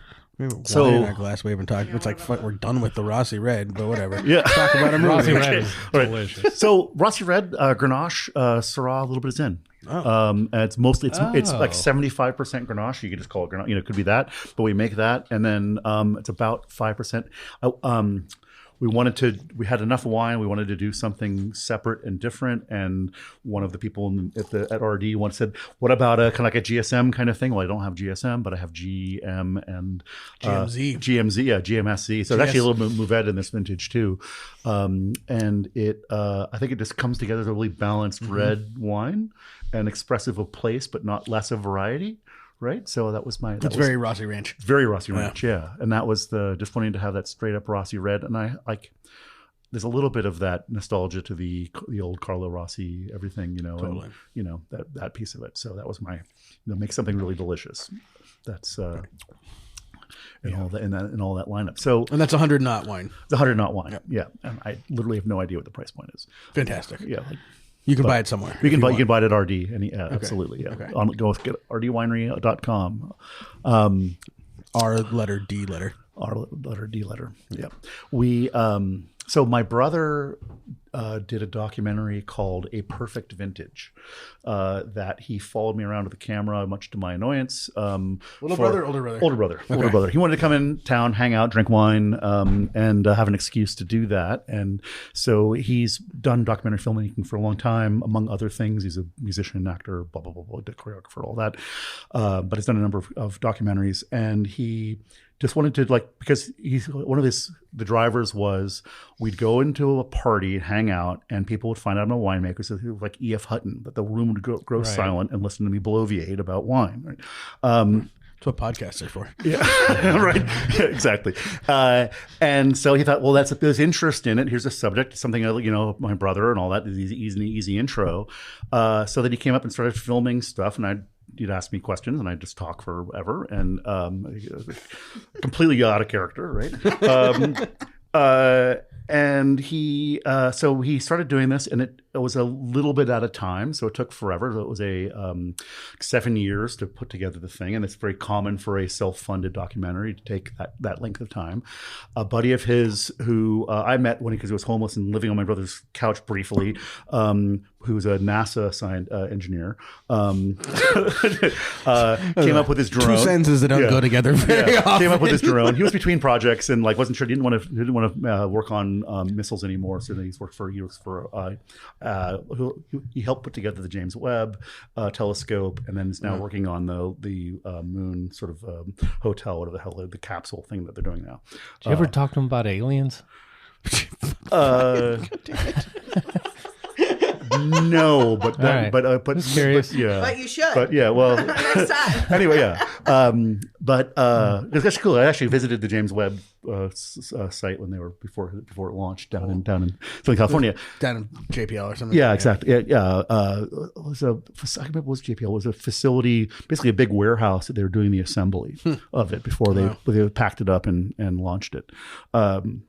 And then he went down to South America to do the launch and all that kind of stuff. So Tom brought drones up to drone photography, and then Troy then interviewed my clients, my friends, and then cobbled together, over the years a full length documentary, basically about a season in winemaking, how the whole process through the year. He happened to start in 2013, which was my first 100-point wine. So we then had that to talk about, and then did interviews and some tastings around that and scores and all that sort of stuff. And it was literally my friends. So Elizabeth Viana at Chimney Rock, Sam Kaplan at Arkenstone, Bertus van Zyl, and so on and so forth, talking about wine and won awards for cinematography and all of that at various film festivals around the world. How can people see it? Yeah, can we find it? Amazon, Apple, You can stream it with commercials on Vimeo and what have you. But a perfect vintage. I think there's a couple, like on YouTube, there's a variation of it that's chopped up with commercials for free. More stuff about wine. Like, I don't know why Drops of God was probably maybe the most famous thing besides, the shit movies like Sideways or the thing about Bottle Shock or whatever. But more things centered around wine and a little more like reality based of day-to-day stuff, I think would be great. And this very much is that. It's basically people talking about the experience of winemaking and the thing that they do. And so I call it, it's a love letter to the process. And, the risks and like the great shots of frost. He was, at one point, he's like, anybody who's got like B-roll of frost? Can't find it anywhere in the winter. So he came up in the winter and got up really early in the morning, and someone had just turned on their frost protection, spring, early, late winter, early spring, and so he got all these great icicles hanging from in the vineyard, like that sort of stuff. So stuff that just wasn't available. So there's lots of great B-roll. Just to show the passion of people that are in the wine business that aren't making millions of cases. Mm-hmm. That it's not people that we're not rich people that are driving expensive cars and partying on yachts and stuff. These are like, that was the promise. Regular, I know, right? These are like regular people doing a thing. Yeah. And we've had enough people on this podcast that started off doing something else that just kind of got sucked into wine because they loved it so much. And there's so many stories like that out there. This is the fermentation bug. I mean, the thing, it's a, I'm a material reductionist, just a joyless atheist. I'm kidding, totally kidding.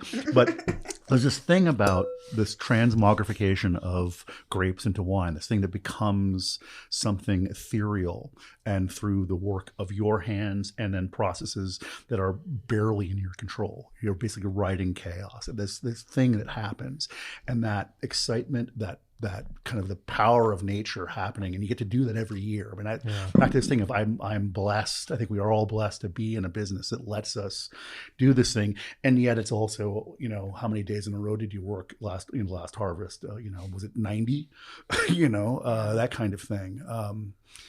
So there's that piece, the reality of it. Like, people come to the parties and think, oh, it's so glamorous. I'm like, yeah, I was covered in wine the other day doing hand bottling. Just the pump turned on. I was at the last little bit in the 3 liter, and it shot out of the bottle and literally like rained on high-end Cabernet on me. Like, it's expensive perfume. But I think if you had 100 people in just a room and you said, how many people would love to make wine? I mean, most of them would raise their hand. Yeah. How many people in here would love to clean a harvest drain that's been not been cleaned for a month and a half? Yeah. We'll happily beat the love out of that. That's how you make wine. But that thing of your temporary plumbing and repetitive sanitation, those are the basics, the thing that makes it happen. I always like to describe winemaking as being a glorified janitor. Mm-hmm. Because basically you come in the morning, you make sure everything is clean, that you already cleaned the night before, but now it's got to be extra clean. And then you make a huge fucking mess, and then you clean it up again. Mm-hmm. Maybe that's part of being a consultant, is you don't have to do that shit anymore. You show up just for the messy part. Exactly.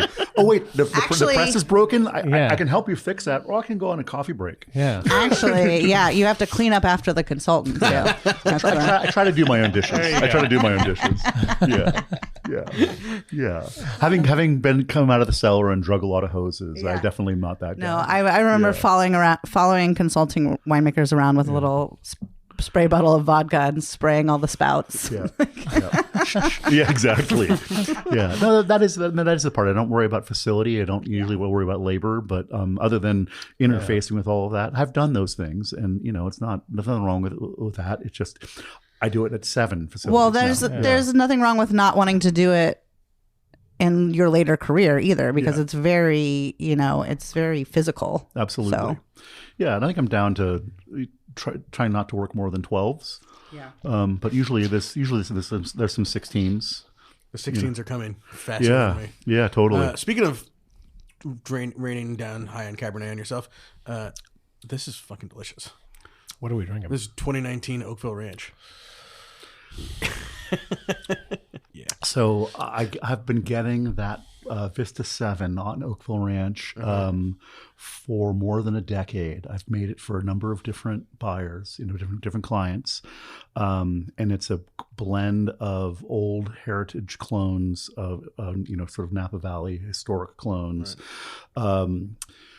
The old Martini selection. I think there's the old Inglenook selection, and there's with the Oakville Ranch, which might be another variation on the Martini. Right. You might know better than I do, actually. We had Jen on a couple months ago, and she broke that down a little bit more than, and I don't remember. Yeah, but all of the history of all of these things, where they come from, and I honestly, when I came into the business in the end of the 90s, all of the new French clones were hot and sexy and everyone wanted the new thing.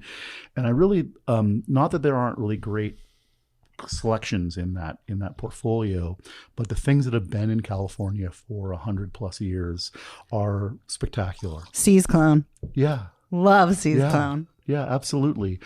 Even 4 and 7 when they're farmed correctly, are spectacular. And I don't know where these, which is it 2, what these are exactly, but they're selections that have been reselected by growers, for 100 years here as being good clones. Even if it started as something, it has slowly changed. But when they were originally selected, they weren't taking them from just some random place. They were going to Mouton, Margaux. Right. They were high end, the best growers at the time. Why take it from anywhere else? So those things. That's what came to us. I think that the funny thing, Sauv Blanc won. Great. It's been in California forever. Just big industrial producer. Or you could farm it correctly, and it makes spectacular wine. And it's the Chateau Yquem clone. Yeah. I've heard of that. Yeah, you might have heard it. You might have heard of that place. That collection came over in the end of the 19th century, and we've been growing it. And it's then adapted to our local environment. I've had some great the SB one. Sorry, I've had some great clone one from SB. Oh, some spectacular ones, and not that there aren't other good ones too, but it's just because it's the one that's been around doesn't mean it should be cast aside. And that's kind of my take. It's everybody wants the new, and sometimes the things we have because of there's a reason. Actually, there were other wines I wanted to bring to I have a Charbonneau that I made for RD, the last vintage out of a vineyard that's been taken out and took it out literally after I picked in Calistoga. And it's Dolcetto, but the other Charbonneau is Corbeau, and you don't know on the label which one it is, but they taste completely different. Yeah. And these things of these old, speaking of old things, part 2, yeah. Totally. Speaking of old things, that was just more to that point than anything. Don't you guys see that as kind of the future of winemaking in California, and getting out of this is to get away from all the Cab and Pinot and Chardonnay and Sauvignon Blanc, and maybe entice people with Gruner and Averino and Charbonneau and Mission and whatever it is, Pais. But trying to bring people into the process. I mean, the thing is, Cab is beautiful. I think this is a lovely bottle of wine. It's a special occasion wine. Given the price point and the rarity of the thing that it is. And we can get things like Pais and Chenin and whatever from areas that don't have the overhead costs that Napa Valley has, for instance, or even Sonoma County. That's a big piece of it. I'd love to get some Vermentino or some Gruner from Sonoma, but I can get it for a couple $1,000 less a ton from the Central Coast. Right. So, that's the hard part is I want, to be sustainable, you have to stay in business. Yeah. Yeah. Can I ask you another winemaking question? Of course. So when we were both working at Miocene, yes, you were doing extended maceration on your cab. Yep. Is that something that you do for all of your cabs? Did you do it for this one that we're tasting? And then can you talk about the purpose? Sure. I didn't mean to cut you off.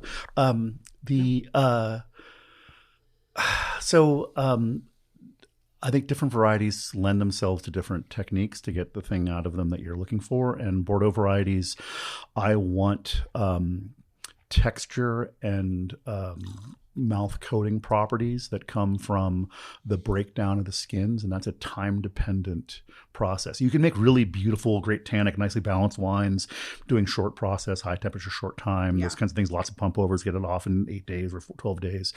I'm typically 35 to 45 days on the skins. Wow. And so I come in for a few days of cold soak because I want to build persistent color, and that usually is a few days cold in an aqueous environment. Pump it over, get the extraction going, let the wild ferments sort of start, but then inoculate and roll through, because I'm usually pretty ripe with Cabernet as given the vineyards I'm in order to get the flavors I want, you have to get pretty ripe. So then we roll through fermentation. That's the usual 10 to 14 days. And then you start to tail off. But some of my winemaking comes from having over the benchtop discussions with Jim Kennedy, who's was a fellow grad student at Davis, and had worked at Ridge for a number of years as a production cellar hand, I think assistant winemaker or something in that category, and then was doing his work on phenolic extraction and phenolic chemistry, and he's now a professor. I'm not sure which university he's at. He's been over a few different places. He might be in Fresno now, on development of phenolics in Cabernet particularly.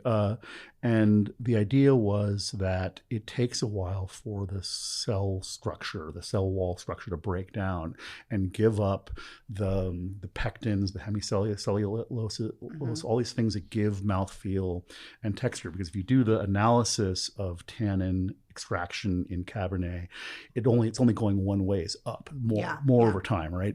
But if you wait long enough and you get the cell structure to break down, then the perception of tannin will eventually drop off, because those pectins and hemicelluloses will coat your mouth and provide that sort of texture and depth, that whole mouthfeel that protects your mouth from the tannins, and makes a bigger, richer wine in the long run. I've heard it called perceived sweetness. Is that what you're talking about? Sure, yeah, sure. And it's all of those things. And that's it. Pectin is a sugar, right? Yeah, it's a lot of complex carbohydrate and hemicellulose complex carbohydrate. So the cell wall of any plant cell is these layers of lignin, pectin, hemicellulose that hold the whole structure together. And if you're in an ethanolic solution, these things eventually dissolve and break down into solution, and that's a time dependent process. Yes, temperature, other factors too, but it takes a while for that to happen. And so you do it whereas you're just waiting for it to happen naturally, and then I've seen other people do it with enzymes and heat. But I don't think you get the same result with enzymes, at least in my experience. And I'm willing to be proven wrong. No, I just because I've been told that enzymes, the main reason you add them is to help the skin soften and break down quicker. But I found that the tannins overall were always harsher when I used enzymes. I've tried a bunch of different things at a bunch of different levels, and a few places I have used them. I use very low doses in places that just the cab from that vineyard does not extract. So I will try to get something out, do that. Even high-end vineyards sometimes are that way. And I'll use a very, very little of that to get there. But I still think you get something else that's happening. And again, I hate to be hand wavy, but I don't have there's no paper to show me that this is the case. And when they do, the problem with enological research is that you get answers to questions that are easy to answer. And the questions we have mostly are hard to answer as to what are the specifics of how these things, what components are providing those textural characters. What are the differences that happen? What are all of those fine details that I can taste but are hard to measure? Whereas we end up measuring Brix and TA and total phenolics, which doesn't really tell you the story. Right. And then how many months do you do your extended maceration? Because I heard 1 to 3. Oh, I have gone 65 days, but that's I have pressed in January. Yeah. No, I'm typically. Not these days with higher temperatures. With wineries, I can hold the tanks warmer. Yeah, it's come down to about 35 on average for Cab. Yeah, I'm kind of 28 to 35 for Merlot. Franc is more like Cab. Do you do that for your Rossi as well? Rossi tends to be more in the 28-ish. Okay. Yeah. And I actually need to come and hang out and see what you guys are doing with Grenache. With the Addy Tet. I mean, that's I'm sitting here listening to the process chemically, and it's not something that Philippe ever necessarily explained to us in scientific terms, or Isabel. We just sort of watch the peaks and valleys of tannic reactivity and tasting it, and I'm assuming now, thinking about this with the knowledge that you just dropped, that there's sort of different levels of the tannin extracting versus all these other things extracting. And some days you've extracted more tannin and you need to sort of bring more of the back pectins and forth, and other scientific words that I'm not going to repeat and say wrong until it kind of you find that balance point. And it tends to the change tends to decrease over time, and so you're trying to find the place where you get that sweet spot, right? And you can go so long that all you're getting now is more kind of seed tannin and bitter, and you're not way too far. But I definitely you see that where you taste the tanks. You say you're day 25, you taste the tanks, like okay, they're and these wines are long dry by this point. Yeah, totally, 100%. You taste the tanks, and you go, okay, now let's pump it over, and now it's over extracted. Yeah, and then you wait another day, and you go, okay, we've absorbed that or coated that tannin up. Now we're ready to pump it over again. And you're going to get into that, like, is it every day? Is it every third day? Wherever you are in that space. And that's all you've gotten most of it out, and now you're just kind of fine tuning to find as much out of it as you can. And I try to avoid this is like the more recent years, trying to avoid any kind of the bitterness that comes from seeds. Yeah. I think I'm not seeing as ripe seeds in the way that I would like as I did years before, where we're getting a lot more kind of not fully blackened seeds so you get a little more of that harsh tannin at the end. The way I kind of try and describe extended maceration to people is we're doing kind of some of the aging for you in the tank instead of in the bottle, so that they're more approachable to drink earlier. Yeah. Yeah. Sure. I mean, I'll Do you see yes that cab? No. Do you yes see that no. cab goes through the peaks and valleys too? 100%. Okay. 100%. But I mean, often I'm usually I find that my cabs tend to take a couple of years before, and this is not a good commercial plan, but they're usually better 4 or 5 years out of after vintage for its early entry, because I am building up so much that and it's. There was a thing of the wines in the 80s. They're just giant tannin bombs and all that. Like, don't do that. The wines need to be in balance. But there's a thing about them sort of coming to terms with everything they're carrying. And that usually takes a couple of years for that to happen. Oh. Well, 19 Oakville ranches. Oh, it's at a good spot. Hitting every little piece of my mouth. Yeah, it's still available at the tasting room. We still have some. Really? Yeah. Yeah. But it was fun to share. Yeah, no kidding. Thank you. I like this. My pleasure. Yeah, I think it's nice. Phil grows great grapes. Jen runs a good show up there at Oakville. Yeah. It's a beautiful place to make wine. Back to one of those places I feel really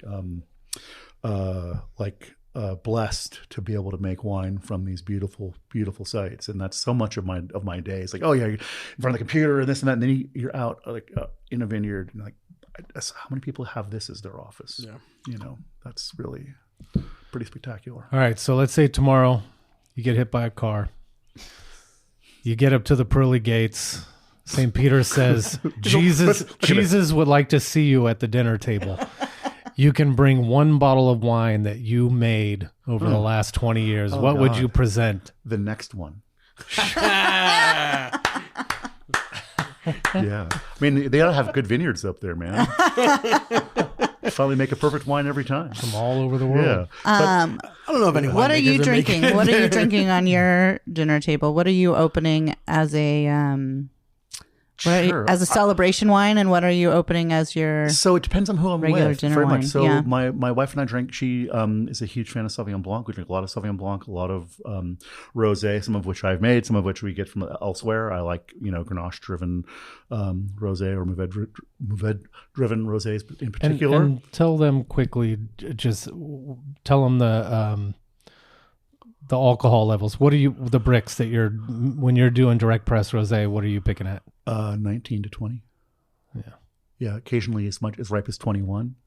Yeah. And I picked the Grenache is usually 19 to 20, and then at Immortal Estate we throw some Vermentino in it because it's roll in the south of France. Yeah. And that usually comes in just a little bit riper, about 21. Because you get kind of fatness from that, and you get the really great kind of watermelon water brightness from Grenache. I think it tastes like strawberry Starbursts when you have that really nice high TA. Mm-hmm. Yeah. 100%. Yeah. 100%. That's beautiful. Yeah. Those are the kind of things I like to drink that. So in that, a lot of SB. When my brother's in town, we drink a lot of Cab. When he brings his girlfriend, the Pinot gets thrown in the mix. What do you want to drink at your dinner table? Chateauneuf de Pape. Okay. Ding. And a whole range of producers. Yeah. We should just end the show right there. Did you see that? My brother-in-law and I had a Chateauneuf to pop off. Pop off. I love that. Yes. Yeah. And who won? I did. Of course. Yeah. Right. Well, but I had a 2020. He brought an 07 Beaucastel, which was good. Yeah. But I had the Vin de la Solitude 20, which was completely different thing. Yeah. Yeah. Yeah. That's other world. Yeah. No, I don't even think they use barrels. No, it's all concrete, I think. Yeah. Isn't it? Yeah. It was pretty good. Yeah. I say I won the pop off. Yeah, but mixed whites too. I mean, I'll drink a lot of that. There's a lot of at the end of the day, if I've done a lot of blending, it ends up being gin and tonic. But because wine starts to taste like work. But for celebration, those are the other things. Wines I didn't make often for celebration. Beer gets all the credit. I think I drink a lot of make beer. Whatever the saying is about. Yeah, it takes a lot of beer to make wine. It's really gin. Yeah, I think if we're gonna call it wine gin. It's gin. Yeah. Selling wine, making wine. It takes a lot of gin. Gin and chartreuse VEP. Yeah. Oh God, the amount of Fernet that happens at Marine Layer too. Like, oh dear God, where do the Marine Layer wines get made at? We have our own facility in Healdsburg. So we had been Custom Crush originally at a couple of different sites, but now we've the last few years we've been it's the old Dave Duramy facility right off the square, a couple 3 blocks from the square downtown. And is everything done in those 750 ml bottles that kind of look like? A lot of the wines that I've seen were like those squat little the squat bottles. Just the rosé and a couple of the odd whites. Our Chard and Pinot goes in. I bought some of those wines before, and I remember the first time I saw those, it was like a squat. Tortuga. That's the bottle shape. I think that's what it is. Yeah, we learned a lot today. I'm just having a good time. That's what we put olive oil in, this Tortuga. Yeah, and so we do the rosé, Vermentino, and Picpoul go in those, and then we just use a standard Burgundy bottle for everything else. Chard, Pinot, never even seen one of those. And then the standard Claret for the Cab when we do that. We haven't done cool. that. Yeah, I like those wines. I think they're just. Someplace I'm really happy. It's a joy to be a part of that team and to work with all those great vineyards and great people too is a big piece of it for me. I really enjoy that space. Yeah. They call me the wolf because I have a certain set of skills. That's right. The cleanup. Calling the wolf. Calling the wolf. Yeah, we need some wolf. We've had a lot of movie references in this show. Yeah, what? I dig it. Yeah, I think it's time for another. Why don't wine critics do any wine critics do a complete blind tasting? Sorry, when we were talking about critics, I wanted to mention this. That for people that don't know how the critics do that, when they roll into town, we're either doing it usually by vintage, right? We present our 23s, or by region. That's kind of typically how we do it. But then you're sitting in front of them and they're tasting a bunch of people's wines throughout the day. You get an appointment, you're tasting all these different wines. Right. But I wonder if anyone's ever done it where it's a total brown bag kind of blind tasting experience. Supposedly. So, in theory, the tastings that were run by the NVV and by the Sonoma vintners were supposed to be brown bagged blind, like they're the vintners put on the show, and they're all supposed to be that way. I've literally gotten almost all of my scores in that under those conditions. So, some of the stuff at Marine Layer we have Kalani comes and sits, but.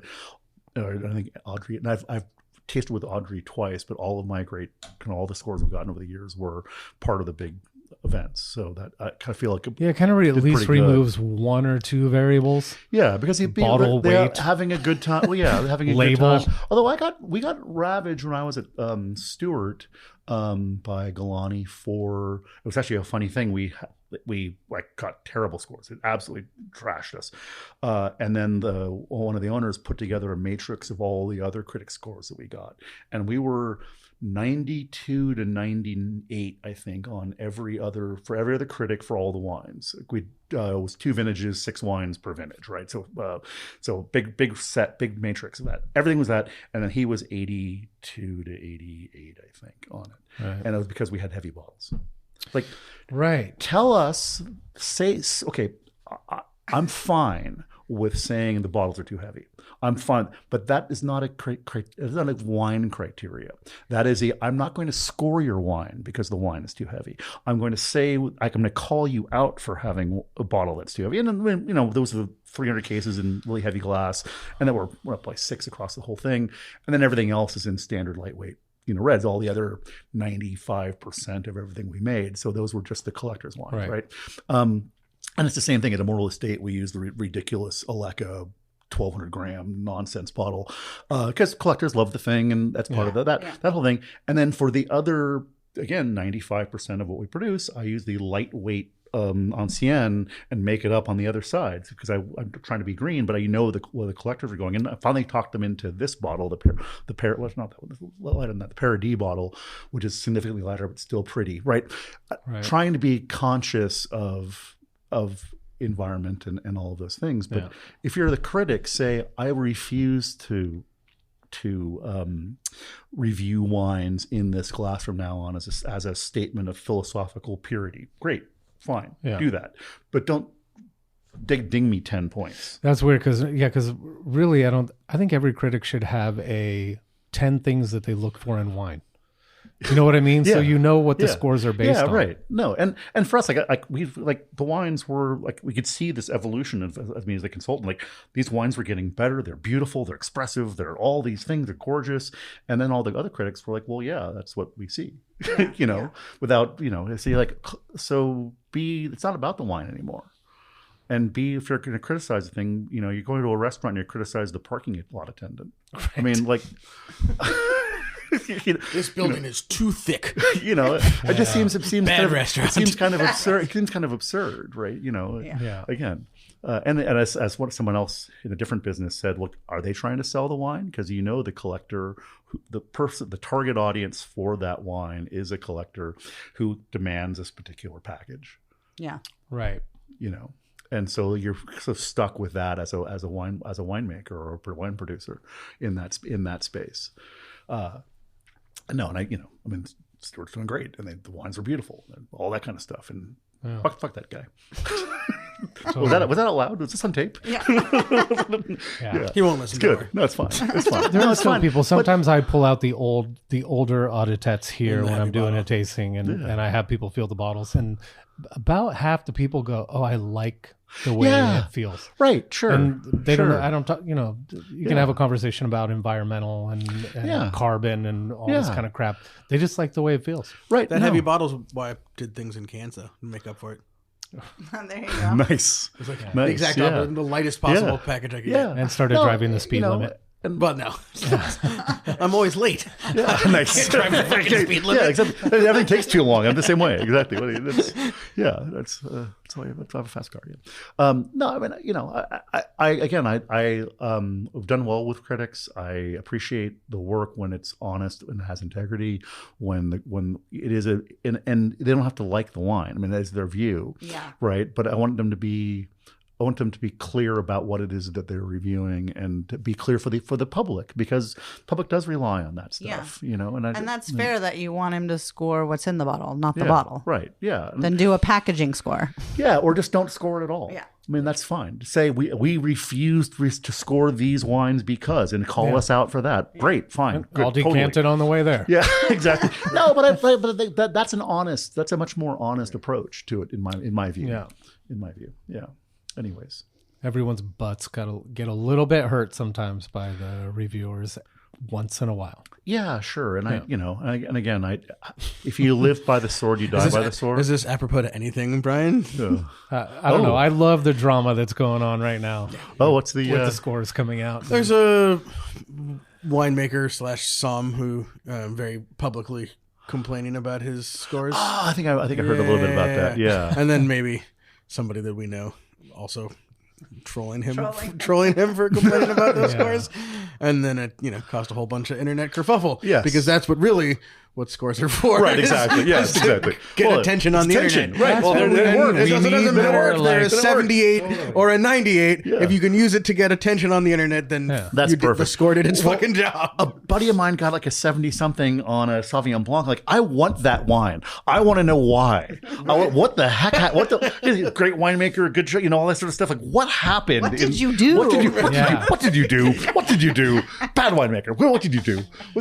Yeah, I want a bottle of that so I know what not to do, which is the exact opposite of what this guy is doing. Now he's going to be pulling 100-point wines to taste them and break them down to see how he can become a better winemaker. It's kind of like it's a total little what? We open 100-point wines on Instagram and people are going to watch and listen. Yeah, well, this is true. That's what I love. The whole Desperate Housewives part of it. I'm here for it.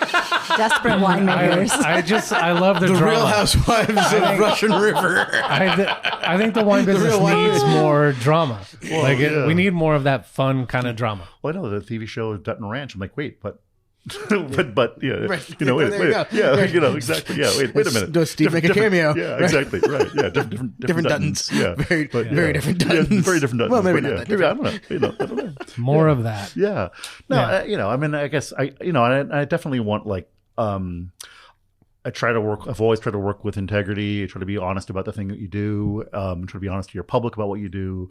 And I want that thing. I kind of demand that of the people around it too. That I want that thing. That's who I want to work with. And whether they're reviewers or anybody else, I want that aspect. One of the things I'm actually most proud of recently was actually Rob Fisher's idea at Marine Layer. Was we had some leftover rosé that we decided we're going to do a donation project. We did a Pride rosé for a Privet label, and the glass company donated, the label company donated, the cork company donated, the bottling company donated. Nice. So it all went, 100% of the proceeds went to a local charity in Santa Rosa for LGBTQ sort of support. But then the thing that snowballed was our Pasadena distributor donated all of their proceeds to their local LGBTQ plus community. The Oklahoma distributor, the Illinois distributor. So wine just, the echo, all of a sudden like, I actually did something worthwhile. Because not just, there's a little bit of joy, but I brought maybe some hope to some people. Great way to move a 78-point wine. Hey, I'm joking. No, it was really nice. We had extra wine left over from our K-pop. We do a carbonated reduced alcohol rosé that didn't bring. I was going to say we didn't get to talk about the cans. Right. The cans. Open up. We're in like hour 2.5. Sorry about that. We're on hour 2. But anyway, I think it's a cool idea because we are going through a similar thing here where we have an alternative to your traditional wine tasting. Yeah, that's great. No, that's as we should. I think that it's back to the lack of kind of changing gatekeeping. I want an inclusive environment. I got in an Uber and the guy's talking about what we do in the winery, and he was Muslim or non-drinking, what it was. I'm like, well, we have this and that and the other. Bring, if you want family and friends who want to come to a winery. Well, there's all kinds of stuff we have for someone who doesn't drink alcohol at our place. So one of the things I brought were, we just canned up what do they categorize as soda, but it's flavored sparkling waters. So RD Winery is the first Vietnamese-owned winery in California, and so Mai Lin, our CEO, wanted to do a series of things that are harken back to the Vietnamese flavors, and doing sparkling wine again as a product to have that we could sell it, provide our guests. in interesting flavors. So based on starfruit and pink guava, or lemongrass and ginger, or some mandarin flavors. Again, and then we'll they sound delicious. They get the Saigon Summer, which is kiwi, starfruit, and pink guava. The Mekong Mule, plum, ginger, lime. Osmanthus. Crack it. Open it up. Drink one. Osmanthus. Drink them all. Open them all. We'll open one of each and give them a go. I want to put some in our fridge so we can drink them. Later. Okay, Osmanthus. It's my new favorite flavor. Awesome. It's delicious. Yeah. And so we found there's some people who produce natural flavorings, organic stuff. And we just did some trials, and the Sen line is our moment of Sen for sparkling waters, and then Made Shade is we'll be doing a sparkling wine version of that same flavor profile.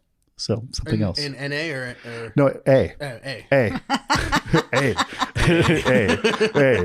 Yeah, exactly. Definite A, capital A. Yeah, although LA, they'll be like about 5.5%. Yeah, but perfect. LA, yeah, low A, yeah. Lowercase A. I took a sign language class. Sorry for being so wordy. No, we love it. Yeah. We love it. Awesome. Right, Tim, thank you very much for my pleasure. We're going to do a part 2 for sure one of these days. Anytime with all the other things, and I'm sure we'll have other questions. So many other things to do, man. We're what's going on? We'll just keep getting you on the podcast and then take notes. It's called free consulting. Are you going to pick earlier this year than you ever have in your past? I'm seeing things slow down because of the cooler weather that we're seeing. So I think it's going to be early, but I don't think it's going to be July. Not crazy. Yeah, July. Yeah, exactly. We can still go to Isabel's wedding August 1st. Woo! Nice. Oh yeah, right. Yeah. You're not doing sparkling, so you should be fine. No. Yeah. All right, even though Bart was not here today, he texted me things that I have to read. Nice.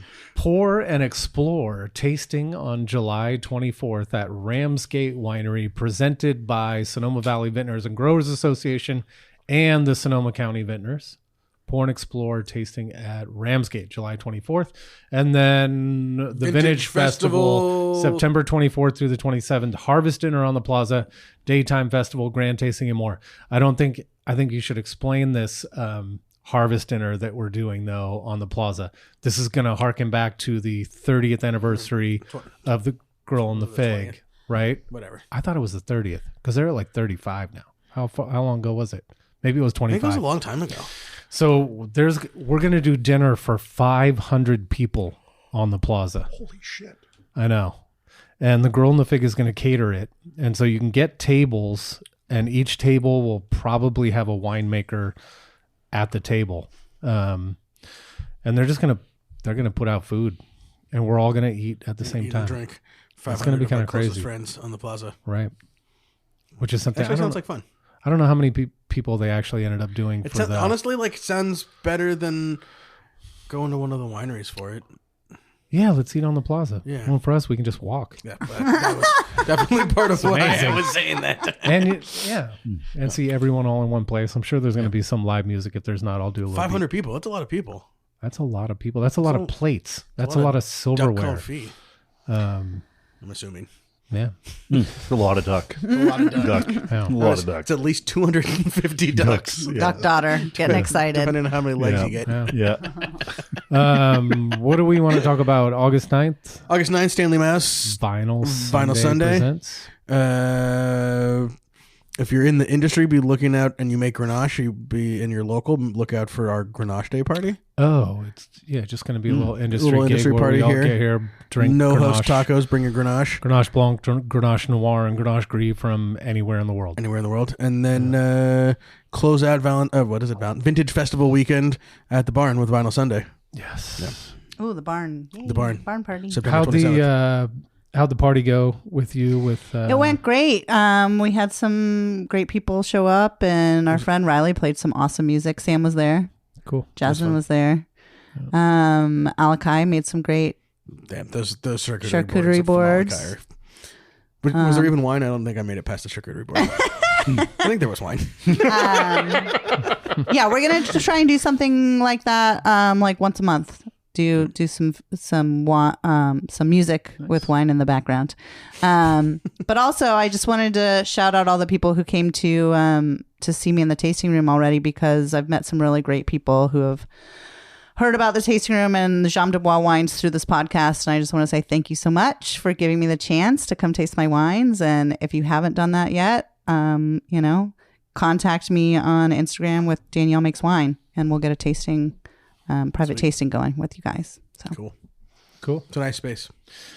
Tim, anything coming up you want to get out there in the... We've got a Fifth Moon Festival at RD Winery, and I think it's the 18th or 19th of July. I have to which it's on the web coming up. And the tasting room is out there, sort of the corner of 29 and 12, right. On the flyover towards towards North Kelly Road. North Kelly Road, exactly, right off North Kelly Road. So look us up on the web, rdwinery.com. We'll have live music and or might be DJ this time, but there's usually dancers and all the rest. We usually bring in lion dancers. Is there amazing Vietnamese food? We do the only Vietnamese based taste of food pairing in the valley, so you can come any weekend and make reservations for that. I think last time my tummy is rumbling. Last time we had a great Filipino truck come for the event, and I'm not sure Mylan changes it up, but we've had a great experience with them. The last couple of times we've had Sushi Monkey come and do sushi bar as well, all kinds of stuff. So cool. It's always something happening. But yeah, definitely come for food and wine, and no appointment needed. Just pop in. Sweet. Yep. Yeah. All right. Thanks, Tim. My pleasure. That's great. Great wines. See y'all. Appreciate it.